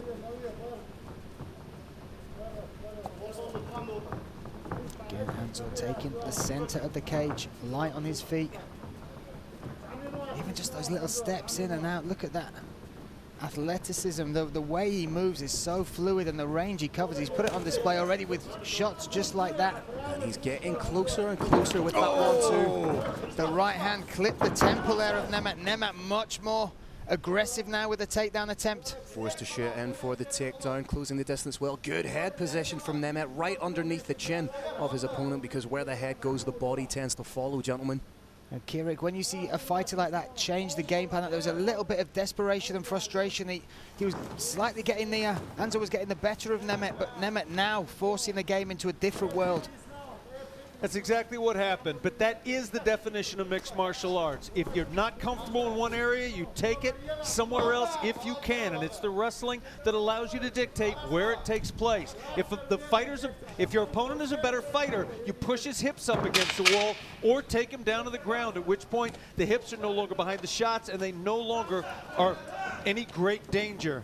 Very nice balance shown there by Anzor to stop the takedown from Nemeth, but Nemeth did land a nice cheeky little pop elbow just before the break there. Absolutely, changed it up a little, got some success, much more inside the range there of Anzor. Fantastic fight this so far, just skills-wise, what you're looking at on display, the level they're both bringing in both realms, both the striking and the wrestling. But talk us through some of this action film. There you see just how cleanly Anzor Abdulkozaya covers distance. He just leaps forward. It's not unlike a fencer the way he covers ground. It's very, very clean. And there we see Nemeth getting some word from his corner. A few extra strikes coming in. Was he getting told off there? Or? Somebody didn't tidy their room before they came out. But Nemeth Abduraschitov, certainly when he got it inside the range, Kirik, a bit more success from him. Would you look for more of that in this second round? He's going to have a tough time doing it. In Anzor, we're looking at a master of distance management. You notice when shots come in, rather than slipping his head, catching, parrying, he chooses to accept the shot and fade straight back, taking almost all the sting off of it. It's a very dangerous technique, but it can lead to great rewards. I think we're going to see more of it. We're going to see more of world-class distance management. Round two underway. Nemeth Abduraschitov in the red corner. Anzor Abdulkozaya in the blue. Me, Brian Lacey, alongside Phil Campbell. And Kirik Jenner's calling the action here for you at Brave 47. And it has been action-packed, gentlemen. Just that panning shot coming back to the cage. What a beautiful venue we are in and what beautiful violence we are witnessing. Nemeth trying to pop up with that head kick there. And like I say, you can see how Anzor is now. He's almost getting Nemeth to mirror him a little bit with that in and out style. And if you can do that as a fighter, you can almost then dictate the pace, flow, and rhythm of the fight. Certainly trying to get him to play into his world. Oof, nice inside kick there from Nemeth. Switching stances, that's a tell as well, Kirik. It is. I'd like to see Anzor throw an outside calf kick to cut down on his opponent's ability to move those feet. I think he's trying just a little bit too hard to land those hands. He's got to put some money in the bank by throwing that shot right there. Beautiful technique. There we go, one in return from Anzor as well. That's sometimes a tell, Phil, isn't it? That hurt, I want to give you one back. Yeah, but again, Anzor with beautiful hands. You can see a little bit of reddening up on both the legs of the fighters here. This truly is a world-class fight between these two.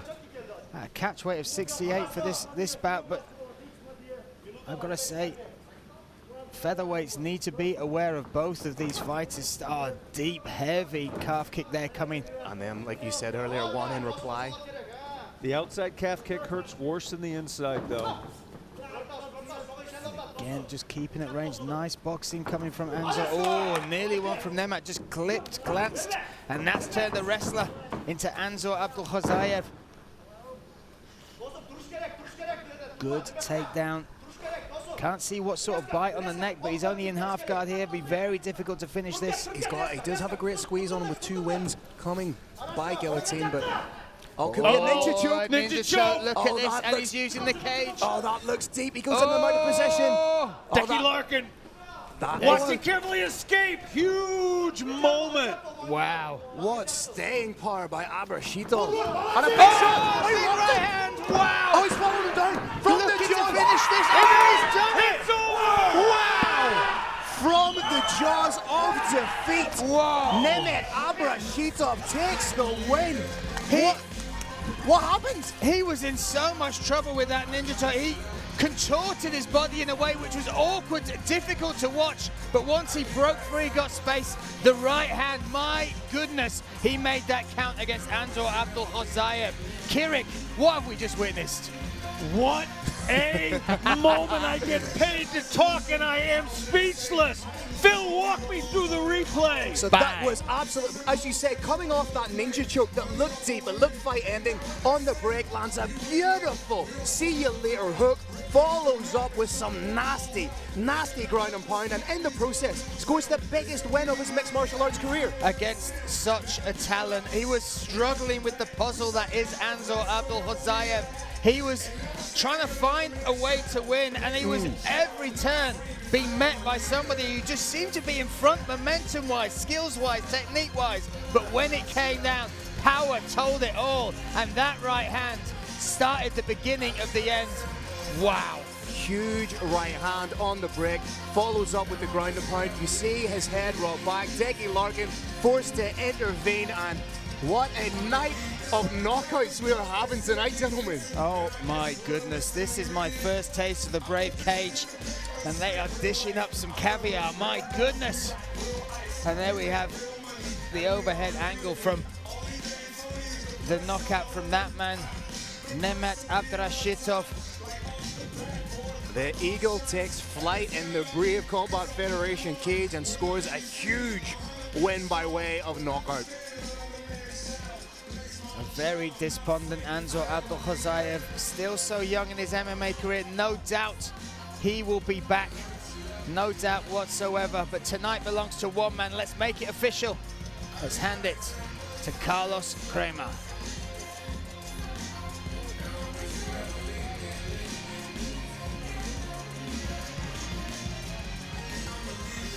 All right, Brave Nation, another incredible battle inside the Brave CF47 cage. This comes to an end at 2 minutes and 27 seconds of the second round. Your winner by TKO from Kyrgyzstan, Nemat Eagle Abduraschitov. He takes the victory here today. That puts him on a 4-fight win streak, all 4 wins by finish. An unbelievable amount of power that man holds in those hands, and he put it all on display tonight, Phil. It was almost as if he was frustrated with having to try and figure out the puzzle and decided, I'm just going to knock you out. Huge shout out once again to Muhammad Shahid. Getting knockouts in mixed martial arts is easy. You match up a fish with a shark, but that is not the Brave Combat Federation way. Brave Combat Federation puts together beautiful fights between extraordinary fighters in which either fighter could win, and anything can and does happen. And here we have a look at that final finish. He has the leg here, that right hand comes over the top, the power pushes back Anzor, and then he follows it up with some devastating ground and pound. And you can see there, Deck Larkin right on top of the action, steps in, stops any unnecessary damage coming through. A fantastic turnaround comeback performance there from Nemat Abduraschitov. Deck Larkin knows and respects how great Anzor Abdulkozaya is. He gave him every opportunity to try and turn things around, and he stopped it at the exact moment it needed to be stopped. And again, we look at this finish. Such a huge victory, a 4-fight win streak, such a debut for that man, and we will hear from him now. This bout is presented by Brave Nutrition. Behind the athlete, there are hours of training. Behind every hard training is Brave Nutrition. Nursultan Boev has been earmarked as one of the best super welterweights in the world and will look to prove himself against Ibrahimov, who stepped up on short notice and is confident of earning the biggest win of his career. Coming up next, Nursultan Boev takes on Ibrahimov in a super welterweight bout. All right, Brave Nation, this next battle is 3 5-minute rounds in the super welterweight division. Introducing your first warrior, fighting out of the blue corner. This man's a mixed martial artist with a professional record of 8 wins and 3 losses. He stands 186 centimeters tall and weighs a ready 79.7 kilograms. Representing Obi Fight and Mahmoudi Gym and fighting out of France, please welcome Ibrahimamagomaev.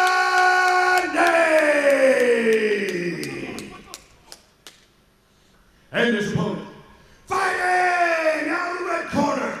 This man's a mixed martial artist with a professional record of 29 wins, 8 losses, 2 draws, and 1 no contest. He stands 197 centimeters tall and weighs a ready 79.6 kilograms. Representing Akhmat Fight Club and fighting out of Uzbekistan, please welcome Nursultan Black Rudy Boev.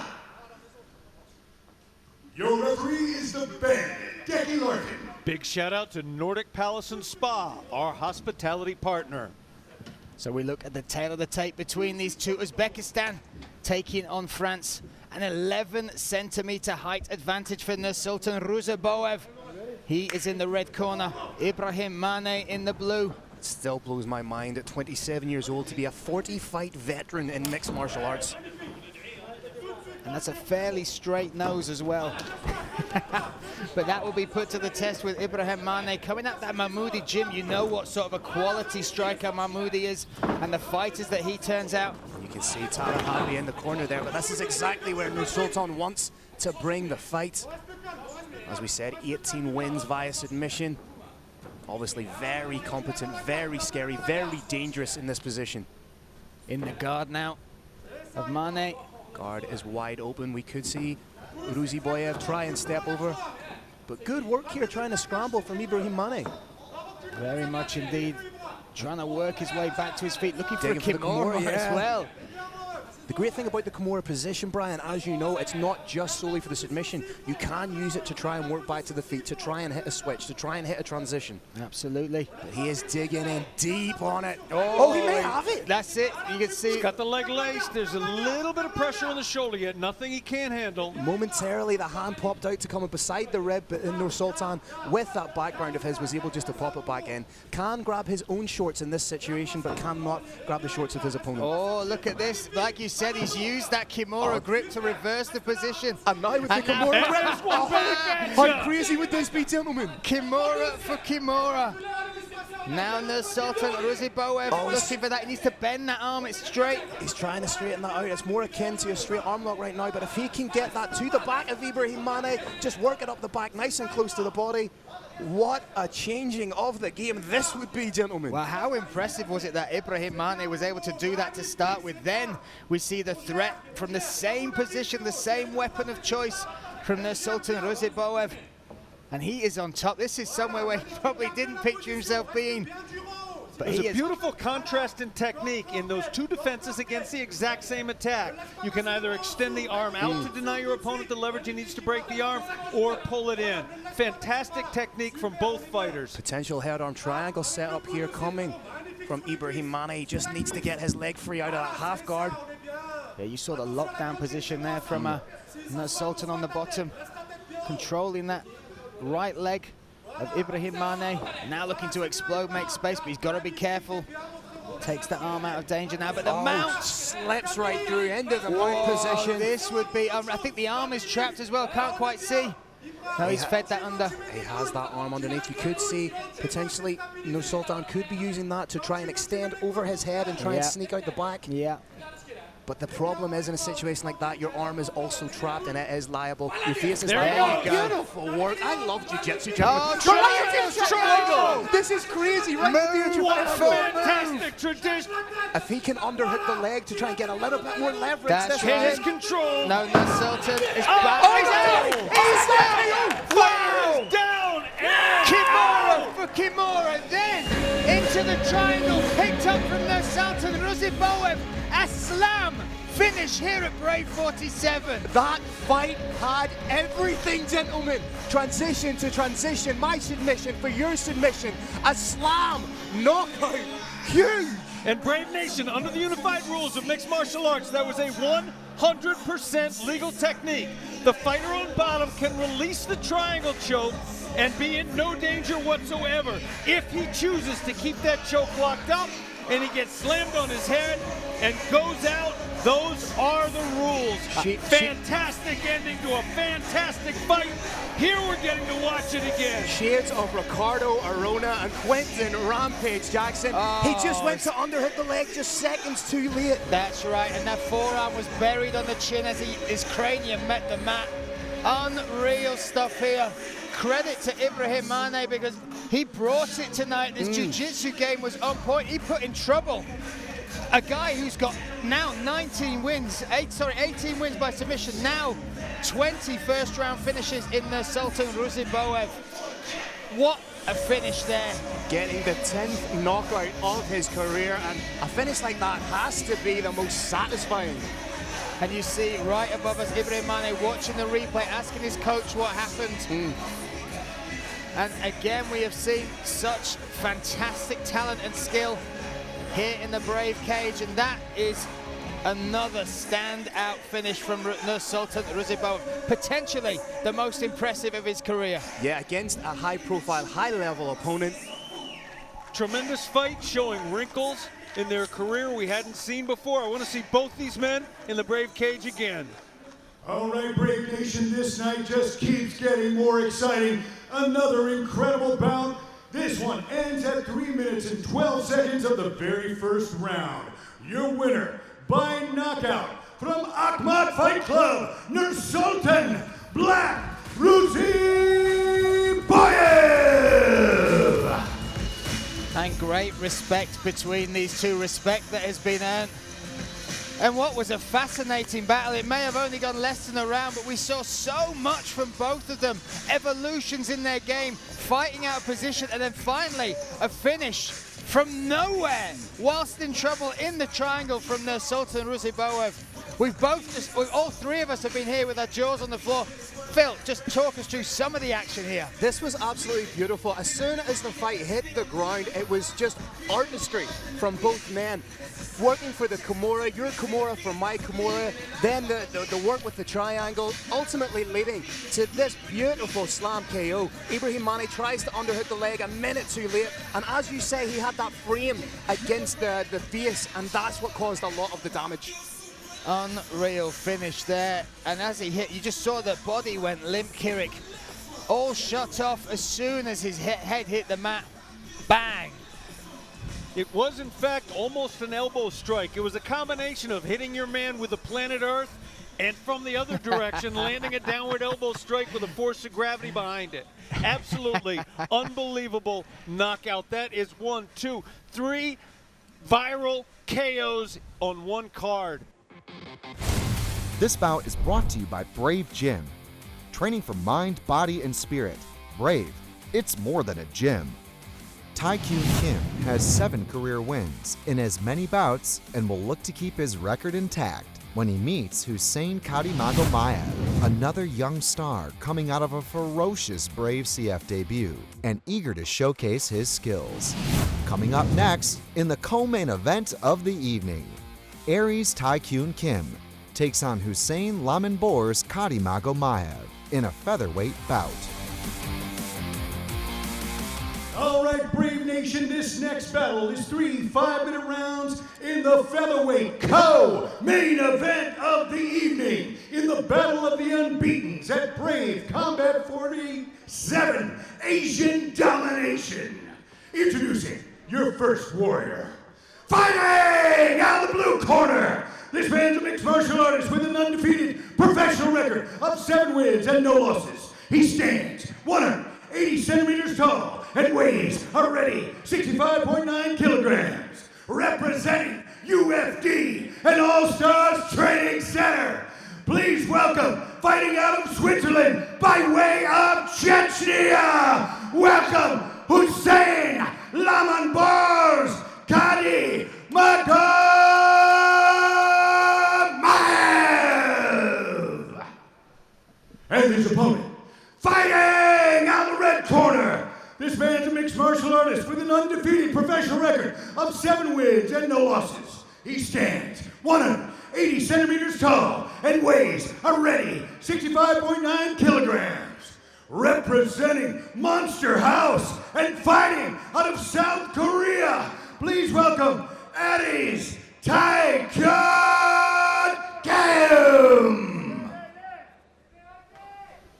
Your referee for your co-main event is the Bandit, Decky Larkin. Big thanks to Sabarco Car Group, our gold sponsor. That's Khalid Abdul Rahim Group, our gold sponsor for this entire event. We look at the tail of the tape there, and I'm going to have to test the tape measure of whoever's taking the height, because it looks to be a significant height advantage on the side of Tae-Kyung Kim. He is in the red corner, coming out against Hussein Karimamagomaev in the blue, and instantly Magomaev looking to lock onto that leg and gets him to the mat early. That's a sumptuous single right from the get-go, but needs to be wary and protect the neck here. Tae-Kyung Kim trying to get upright, may try and butt scoot towards the cage and get up. Oh, looking for those butterfly guards to try and sweep reverse position. But that wrestling base you talk about, 8 years old in Chechnya, an innate understanding of how the body works and how to manipulate it. And just one thing he does so effortlessly is distributes his pressure so intelligently. He's so loose, and I think that lends to him being heavy. We've talked about gravity being a component in fights, and he uses it to his advantage as well. Stunning stuff, and you can see Tae-Kyung Kim composed on the mat, having to avoid that, welcoming him into his guard. And that composure, for such a fighter, amazing to see, isn't it, Kirik? It is. I have a sense that Tae-Kyung Kim's guard may be even scarier than it looks like. I don't know that this is an area you want to spend a lot of time in, even in mixed martial arts, where you can rain down shots with gravity on your side. He has got those long limbs, those long legs.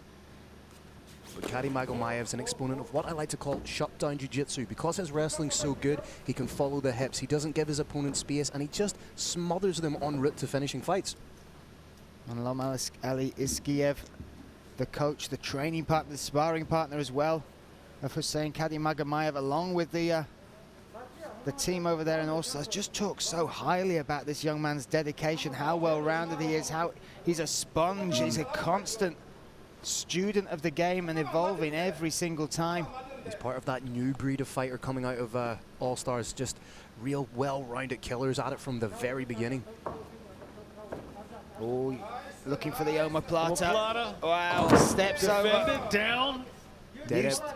Did everything he could there to roll out of it, expertly aware of the danger being posed, but now Tae-Kyung Kim in the top position, maybe trying to sneak underneath for a guillotine choke or connect the hands. He's got those long arms, very suitable for Darcy's anacondas. Potential Peruvian necktie here, should he choose. I do love a Peruvian necktie. I think more so now he's just trying to wear a little bit of his weight on Karimamagomaev. But what a fantastic reversal there. You talked about the guard of Kim, and he used it well to set up that omoplata and reverse the position against a very good wrestler in Hussein Karimamagomaev. Exactly that. The confidence in his guard is supreme. He was completely comfortable, even when he was taking some relatively light leg shots, and looking at that confidence from the outside, watching the way his hips move, the elevation. This is a world-class guard we're looking at. I can see just from my position, he's trying to sneak that hand underneath the armpit of Karimamagomaev, trying to set up the choke. There it is. He's got it. Wow. Can he set this up? He needs to turn him over and grab the legs. Yeah, he needs to. Oh, he's gone the other way, though. He's rolled the other way. That's given the opportunity for Hussein Karimamagomaev to use that to his advantage, and instantly he's shelving those legs. Fantastic reversal. What a twist and turn of talent. I thought he was going to drop down, try and hook the legs, but he chose to roll with it, which I think even alleviated some of the pressure he had on himself. Back to his feet, though, once again. 1 minute 20 seconds left in this first round. A real chess match between these two. If Aries has now avoided that takedown, that showed huge core strength. That overhook would not ordinarily be enough by itself to stop a takedown, and it was. Again, using those long limbs just to pop up that knee. Oh, look at the power. Reverse again. Into the mount position. If armbar hits it, he might roll for it. Oh! He's got to be careful. You can see Karimamagomaev very aware of the danger. Doesn't want to raise his head too much. Could get caught in that triangle, but now in an awkward position here. transition after transition between these two, and I'm so impressed with what Tae-Kyun Kim has been able to bring to the table so far. Great work then from Karimamagomaev to get out of the position, but again, here's the position that Tae-Kyun Kim had last time. Will he again try and sneak that hand diagonally, cup underneath the armpit and go for the choke?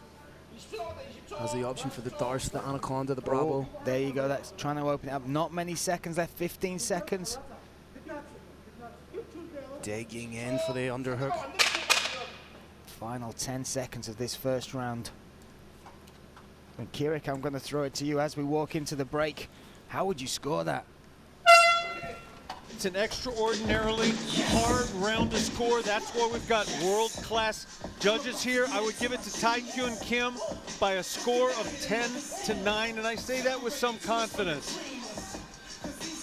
Deki Larkin keeping an eye on Hussein Karimamagomaev, I believe. Look at the right arm. I think there might have been some concern if that was still viable. But Hussein Karimamagomaev nods. There's no quitting this young man. Talk us through some of this as well, Phil. Essentially, it's what we're watching here is kinetic chess. These guys are just so evenly matched. You see, one's in the dominant position, the other transitions. They're just both so dangerous, so astute, and it comes back to what we were saying about them being intelligent, cerebral fighters. To have the awareness to know what's in front of you and to know the danger you could be in. So smart, so fluid, and it's like watching the most violent form of ballet I've ever seen.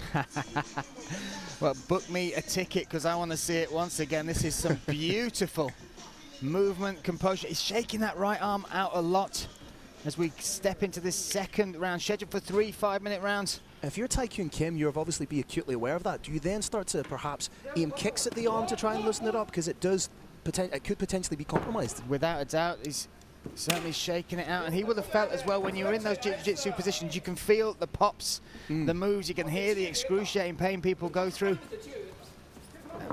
And this is going to be interesting as well. Hussein Karimamagomaev needs that arm for his wrestling. That is his base. We've seen him evolve as a striker, but we know the wrestling.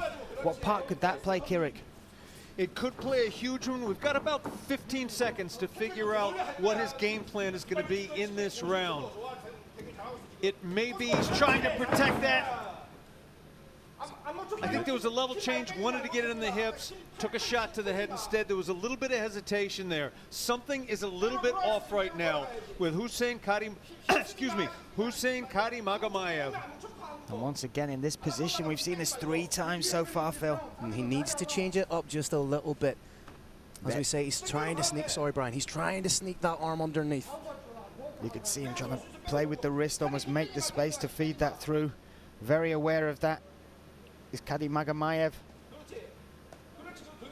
Karimamagomaev, the rounds they talk about over there at All-Stars with the likes of Guram, you would pay good money for that alone. Oh, with to spend a day at All-Stars when they're sparring would be something very special, but Karimamagomaev showing that he doesn't seem to be feeling much pain by throwing those hands. And you talked about it before, that cerebral spirit of his fighting style. Oh, there's a cut under the left eye there of Karimamagomaev.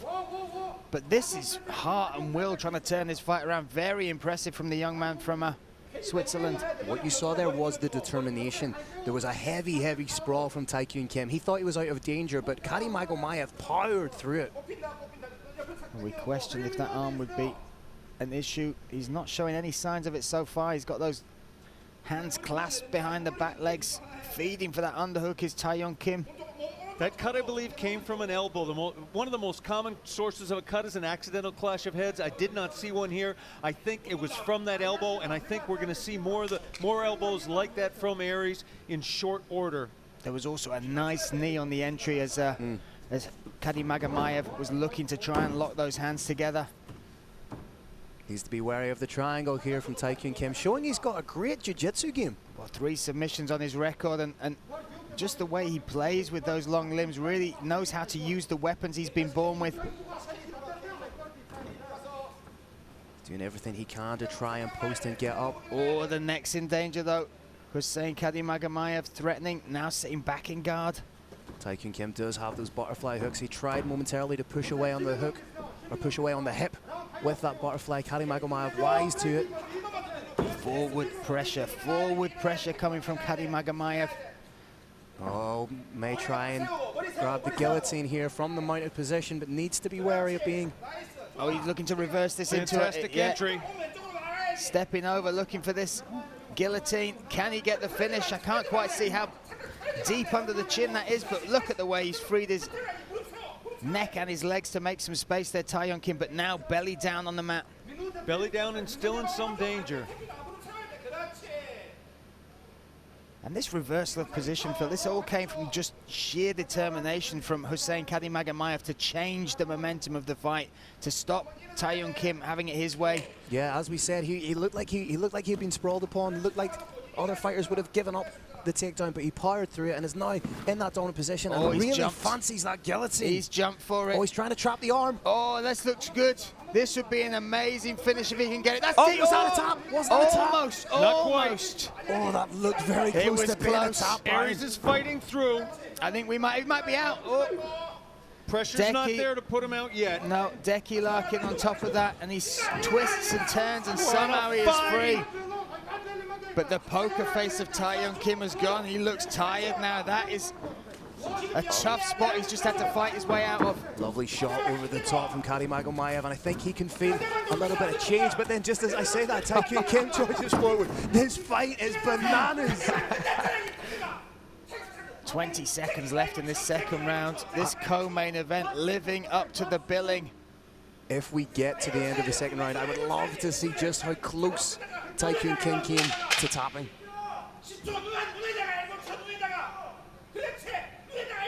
And you can hear the corner of Tae-Yong Kim. Karimamagomaev is compromised for some reason. I think it might be that arm from the first round. But maybe the arm. It could have been a shot to the head that from the outside didn't look that devastating, but is jangling his brains a little bit. We're looking at a fighter who's genuinely compromised. Now, Phil, let's have a look at some of this action. Talk us through it. That was a huge overhand landed by Karimamagomaev. That was the beautiful jab that got Tae-Yong Kim back in that position that he's found himself in 3 times so far. And here we see just those pop elbows doing enough to try and loosen up the grip and trying to work for that submission. Nice takedown there from Hussein Karimamagomaev. Would have loved to have seen the guillotine there, yeah. just to see as he rolled over, because his hand was primed and ready for the tap, but found a way, found space. It's the closest I have ever seen a fighter come to a near tap. The hand was ready. It was so close. We were both poised to stand up and call that. And the God of War lives to fight another day, another round. May have been some clever cornering there. They may have sat there just a little bit longer to buy their man a few more seconds to suck some oxygen down. So we are set for round number 3. Me, Brian Lacey, alongside Phil Campbell and Kirik Janis calling the action here in what has been a spectacular co-main event at Brave 47. Tae-Yong Kim in the red corner, Hussein Karimamagomaev in the blue, charging, trying to hold on to that single once again, Phil. Tae-Yong Kim does a great job to work back up to his feet, gets underneath Karimamagomaev, trying to bring his level up. Can't quite see if Karimamagomaev has the hands connected. If so, we could see Tae-Yong Kim going for a ride. And in a fight like this, Kirik, where it's so tough, so technical, how important are the corners? That 1 minute you get to refocus your fighter.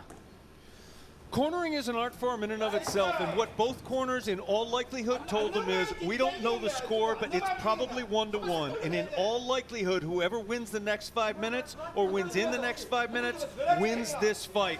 And that's why these two are going to come out and give it their all. They are putting on a spectacular show. Another heavy sprawl for Tae-Yong Kim there, and that's bound to be huge for his confidence. But Karimamagomaev's eating a couple of shots here, Brian. Now he's looking in again. That sprawl once again working well for Kim. And Magomaev looks tired. He needs to set these entries up. He is just repeat, repeat, repeat, and every time seems that Kim is ready, but now he's worked away using that will, that determination. But reversed again. is it potentially an element of fatigue? Because this is now the longest that Karimamagomaev has gone in a professional bout. He does have 5 wins by first round, and then 2, I believe, finishing in the second round. So this is the deepest he's found himself in mixed martial arts competition.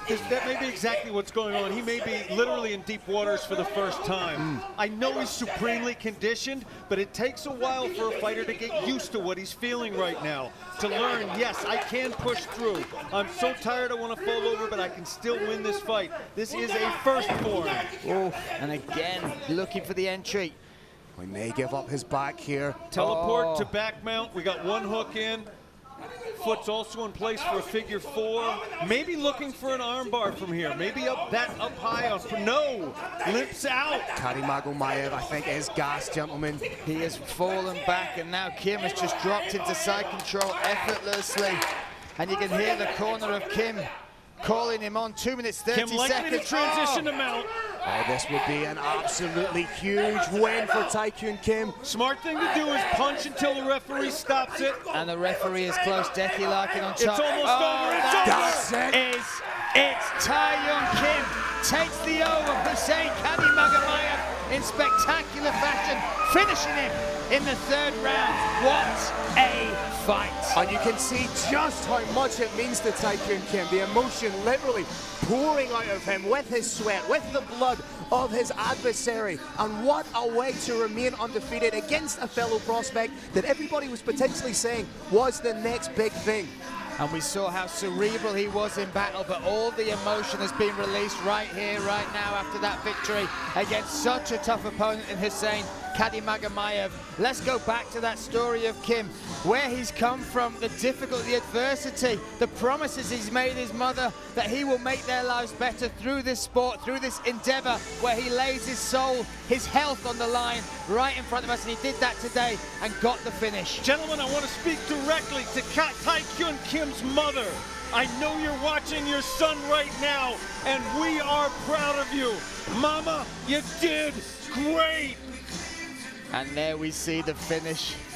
And there's no doubt, I have absolutely no doubt, Hussein Karimamagomaev will learn the lessons from this. He will come back. He is surrounded by a phenomenal gym. He has all the talent. He is 21 years of age. 20, half my age, Phil. Half my age. This kind, well, here, you don't look a day over 30, my friend. This is the kind of fight that will be the very making of Hussein Karimamagomaev. You know, it's a huge platform for him. It's a co-main event on a global mixed martial arts promotion. I believe it's his first time flying to the Middle East to compete. All these factors do take their toll, and as you say, only 21 years of age. He's now been in deep waters. He knows what it's like to be on a global platform such as this. He will springboard back. And you can see there, you talked about him being compromised, Kirik. There's confirmation there.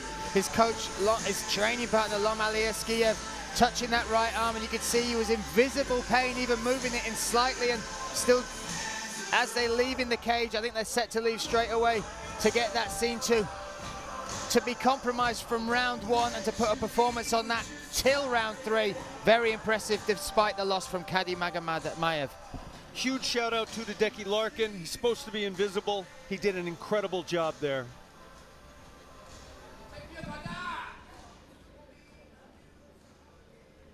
Let's make it official. Carlos Kramer, let's give the moment to Tae-Kyun Kim.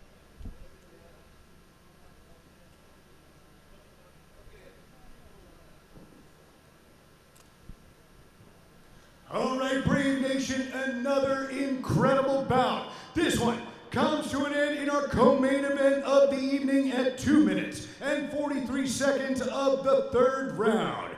Your winner by TKO, Eddie's Tae-Kyun Kim. Tae-Kyun Kim, what a victory. South Korea will be proud. Your mama will be proud. A fantastic performance, stunning stuff. The jiu-jitsu, his game off the bottom, his control at the top, and then to get the finish in the way he did, Phil. What a spectacular performance. And you can see the fatigue was creeping in the 3rd round, I think, to Karimamagomaev. The takedowns became a little bit more labored as the fight progressed. This was very early in, and perhaps the most telling moment of the fight where the arm became compromised.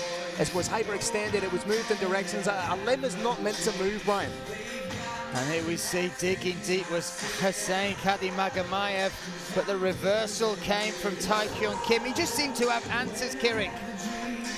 That body awareness that we saw there on the takedown was absolutely unbelievable. That's a perfect example of kinesthetic awareness. That's knowing exactly where your body is, whether your eyes are open or not. It does come from a lifetime spent playing judo, half of it upside down. And here we see more action. Didn't have it all his own way. Some fantastic heart and tenacity shown by Hussein Karimamagomaev, who will be back. We know this. He's surrounded by a great team, by great people, and just 21 years of age. But tonight belongs to Taekyun Kim, and this is the way he finished it, Kirik. This is not a bad moment for the loser in this fight. The great boxer, Jack Dempsey, told one of his biographers, he said, "Tell them everything I know I learned from the losses." What we're seeing here is a huge victory for Taekyun Kim, and as well, it was a valuable lesson. And you can see there, unanswered strikes. Decky Larkin giving no other option but to step in. And there is the emotion, the release. This bout is sponsored by Brave Energy Drink. Only the best to power your best effort. Fortune favors the brave. Abduraschitov Kubanichibek feels the world title is his destiny, and tonight he plans on making a statement against Rolando D, who is looking to complete the biggest career comeback in MMA and land his title shot. Coming up next in the main event of the evening, Abduraschitov Kubanichibek meets Rolando the Incredible D in a lightweight bout of epic proportions.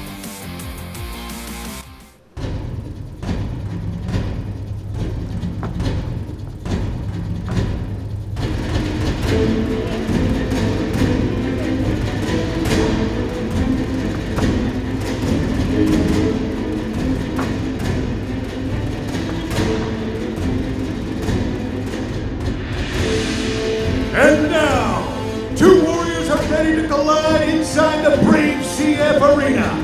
Brave Nation, don't blink for this one. This will be absolute fire. Our main event of the evening for the #1 contender spot in the lightweight division starts now. 3 5-minute rounds for the #1 contender spot in the lightweight division. Your 3 judges for the bout are Hadi Muhammad Ali, Mateus Shelton, and Ramsey Farhad. Your referee in charge of the action is the Bandit, Larkin. This lightweight main event for Brave CF 47 is sanctioned by the Bahrain MMA Federation and its president, Mohammed Kamber, and presented by our gold sponsors, Sibarco, Car, and our hospitality partners, Nordic Palace and Spa.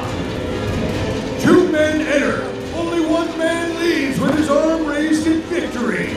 Who comes out victorious in this amazing main event? It's time to find out. Let's introduce our 2 main event warriors. But, Brave Nation, before we begin, I have 1 question for you and 1 question only. For all those watching in the magnificent Kingdom of Bahrain and the millions watching around the world, Brave Nation, are you ready for war?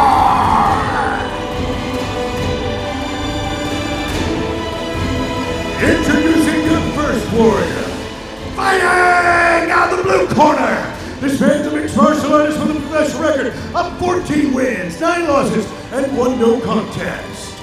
He stands 173 centimeters tall and weighs a ready 70.7 kilograms. Representing the Incredible Fighting and Fitness Center and fighting out of the Philippines, please welcome the Brave CF 2020 Fighter of the Year, Rolando the Incredible D!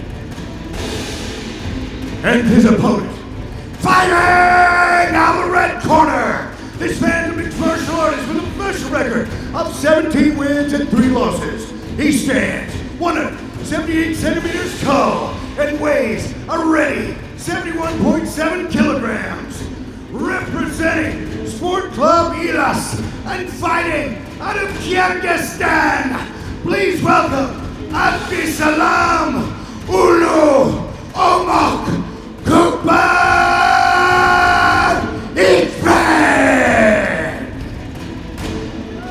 For fighter instructions, the Bandit, Decky Larkin. Gentlemen, you beat over the rules? Protect yourself at all times. Listen to my commands at all times. Any questions? Any questions? Touch gloves, let's do this.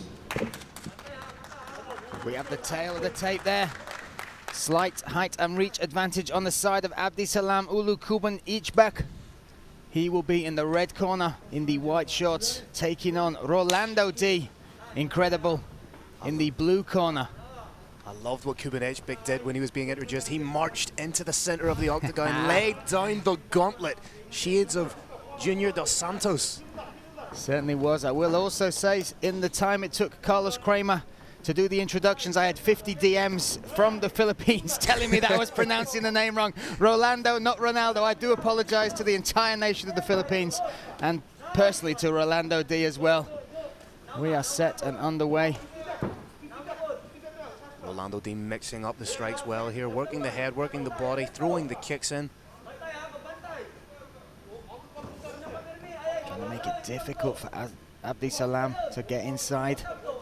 Abdisalam, he just looks tough, doesn't he? He's just got that face of a fighter.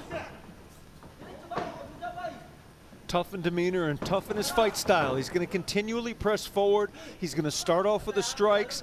Once he's got his measure of the man with those hands, he's probably going to level change and try and get in on the hips. But in all cases, he will be relentless.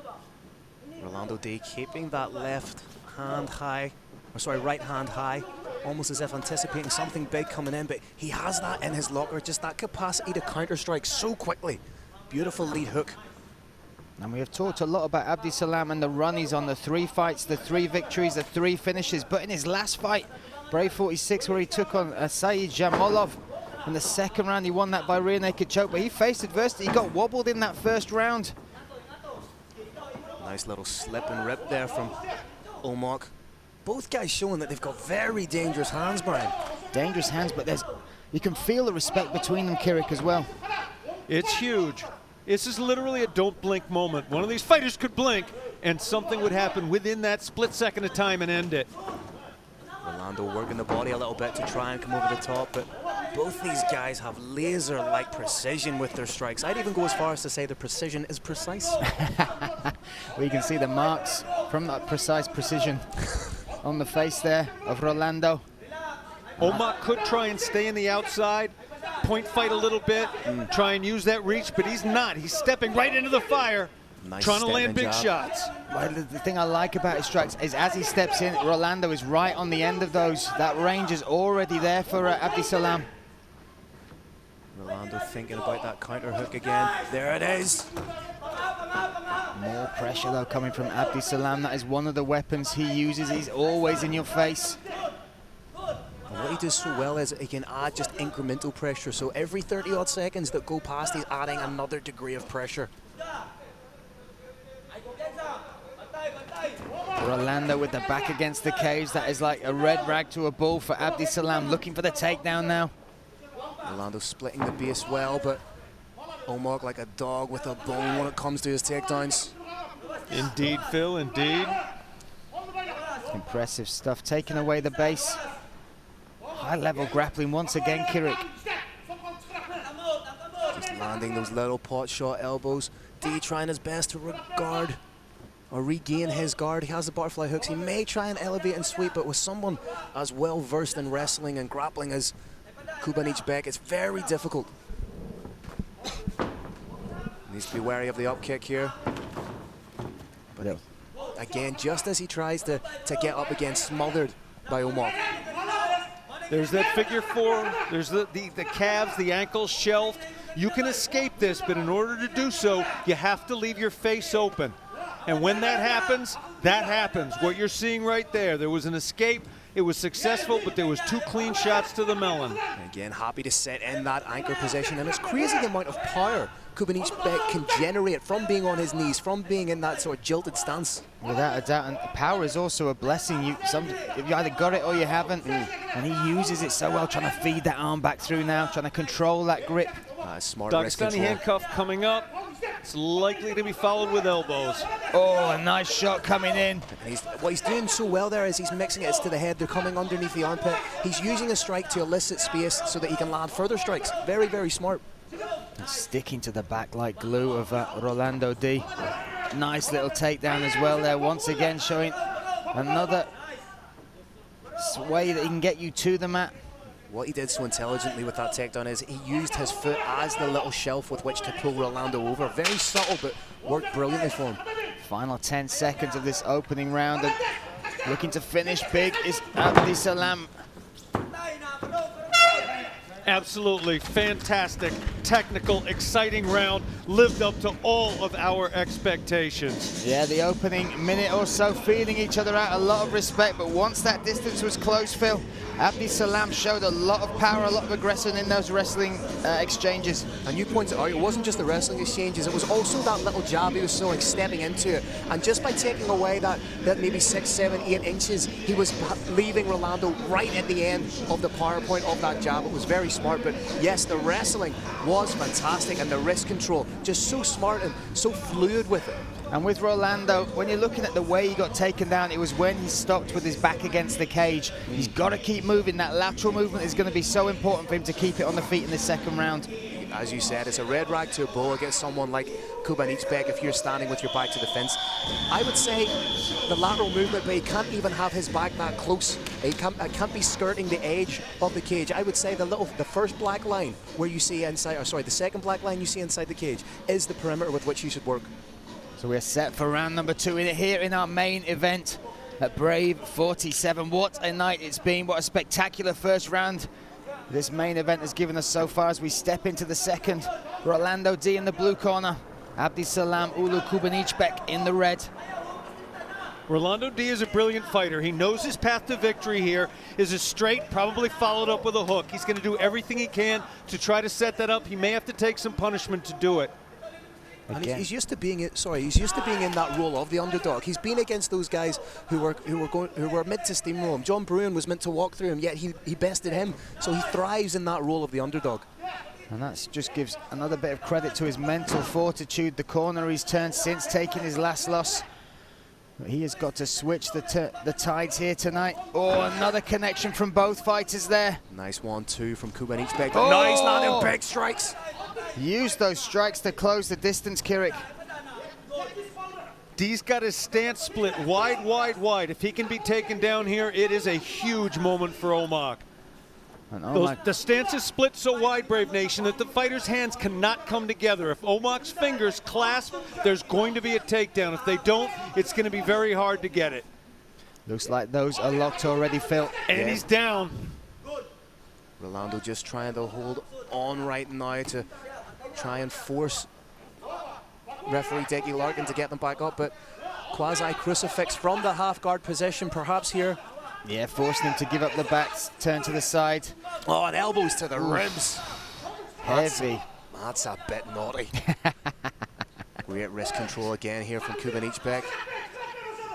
Just the pressure of this man. You can feel his power, but the way he distributes that pressure onto the opponent beneath him is phenomenal. This is very nearly a frame-by-frame replay of the first round. Omar clearly has a strategy. He's doing exactly what he wants to. D is up. He's got to split that stance or he's going to be down again. Nice elbow by D. Incredible. Nice. We're watching the hands now. If those hands come together, there's going to be a takedown.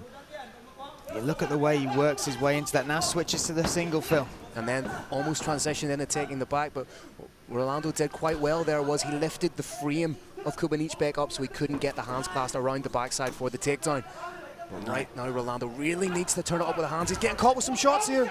He has a chin on him for sure. He's eating some big shots coming from Abduraschitov. Oh, that was a huge shot straight on again. Looking for his fourth finish inside the Brave cage is Abduraschitov. Kubanichibek. He's just measuring it up for that big straight. Incredible, waiting for that head to clear. Brave Nation, when you take a shot to the body, it's cumulative. A shot to the head hurts for 5 to 10 seconds, and then it clears. That's what he's waiting for. Oh, an elbow over the top, just hitting there on the rear of the ear. But then what he does so brilliantly is he lands the strikes and then straight away, boom, in for the takedown. Landed another big couple of elbows there. And he's still got a lot of time on which to work, just under 2 minutes here in the second round. Yeah, 1 minute 45 seconds in this second round of our main event here at Fort Farhad. What a spectacular setting this has been. And the fights, the results, the spectacular KOs we've had have lived up to the billing so far tonight. And this main event has been all Abdisalam Kubanichibek so far. Doing a great job of just pushing down the leg of Rolando D. Could even skirt across. But he's more than happy to stay in this position and just land huge strikes, body to the head. And Rolando D must be thinking, what do I need to do to get this man off me? It's just the elements of control he has as well. You see how he controlled the wrist before that. Now that forward pressure again, those elbows grinding into the chin of Rolando D. And again, pins down the arm. Should Rolando D be looking to skirt back towards the fence, Kirik? Is that his key to getting back to his feet? He should, but in order to do it, he's going to have to leave his face open a little bit. And at this point, his brain is not in a position to take 3 or 4 more clean shots. So he's hand fighting. He's staying in tight. He's got a knee shield to deny his opponent hip leverage in those strikes, and he's trying to pull the head down again to deny leverage, and he's hand fighting. He's holding on to those hands. You see some of the damage there just on the right eyebrow. Oh, another clean shot comes with the overhand right there, Phil. Nice work by Rolando to try and regain the guard. But again, it goes back to what we're saying about frequency and continuity by Omog. This is almost like this is his game plan. This is what he does so well. Many people have tried to prevent him from doing it, but that shows just what a specialist he is. Final 10 seconds of this second round. Kubanichibek is a specialist in everything. He can do everything. He can submit. He can strike on the ground. He can strike from standing. He can take his opponent down. He can stop a takedown. He can push his opponent up against the fence. This is mixed martial arts at the highest level that we have the privilege to watch. And you saw the 2 different demeanors after that round. Kubanichibek, a big smile to his corner, calling them in. Whereas Rolando D stayed sat where he was. And what would you look for the corner to do now, Phil? They've really got to show him he's got to step out there and make something happen. Dig deep. Well, that's it exactly, Brian. They know that he has that capacity, but he needs to go out there and, again, it's not dissimilar to fights we've seen earlier. Conceivably, he's down 2 rounds. He needs to go in there and he needs to channel something from deep within him, and he needs to go out there and get the finish. This is where that motivation you talked about comes into play. The fight's over. Oh, it's the fight's over. Oh, there we go. Call on the stool, guys. Unable to answer the bell for the 3rd and final round, understandably so. Let's give credit to the pressure, the absolute dominance of Abdisalam Ulu Kubanichibek. Maybe not the way he would have wanted to finish the fight, but there is something to be said about making your warrior, your opponent, not be able to come out and greet you once again for that final 5 minutes. I know the Incredible wanted to come out for this round. That was a stoppage by his corner. It's very unusual in mixed martial arts. In MMA, basically the fighters hire the coach. The coach is working for them. It takes a coach with a lot of courage to do what you saw here. He looked at his fighter, he knows him intimately, and he said, I am not going to let you go out for this final round. I got to say, I absolutely respect that. You look at the other 2 rounds, the pressure was only building up, the damage was only building up, Phil. And now the hype is building up for that man, Abdisalam Ulu Kubanichibek, because he is on a 10-fight win streak. 4 fights in Brave, 4 finishes. Like I said at the start of the fight, he has now made himself undeniable as the #1 contender. He's got another round left in him, no problem. He's another couple of rounds. He's charging back and forth right now.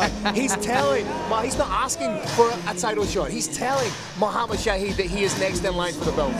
And I saw a good nod there. Who wouldn't deny that, man? He could take my car, my children, my dog, my house. A performance like that is just absolutely stunning. I'm really impressed with my first viewing of this man. And like you said, undeniable. Rolando D, though, what a spectacular human being he is. We will see him back. He knows how to bounce back, and he will do it again, I am absolutely sure. He absolutely will. We've had the honor and the pleasure of spending quality time with both these gentlemen, and they are gentlemen. These are great human beings, as well as being great fighters. Rolando D has a badly broken nose right now. Big props to his corner for not letting him sustain any more damage. So there we have it, the result of the main event. Look at that spectacular view. The setting for what has been an unbelievable night of fights here at Brave 47, culminating in that victory for Abdisalam Ulu Kubanichibek. And such respect between these two warriors. Oh, a little dig at the end. You said he had a round in him, left, Phil. He's still trying to work the body, but guys, this is only one of 4 Brave Combat Federation shows in the arena. What a standard has been set. The bar is incredibly high. Follow that. Let's hand it to the man in the middle, Mr. Carlos Kramer.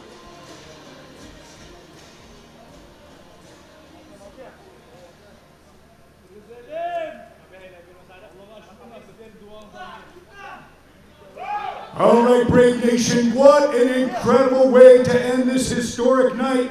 This comes to an end at the end of the second round, a corner stoppage, fighter unable to continue, and your winner, and now the Brave Combat Federation #1 lightweight contender in the world, from Kyrgyzstan, Abdisalam Ulu Omuk Kubanichibek.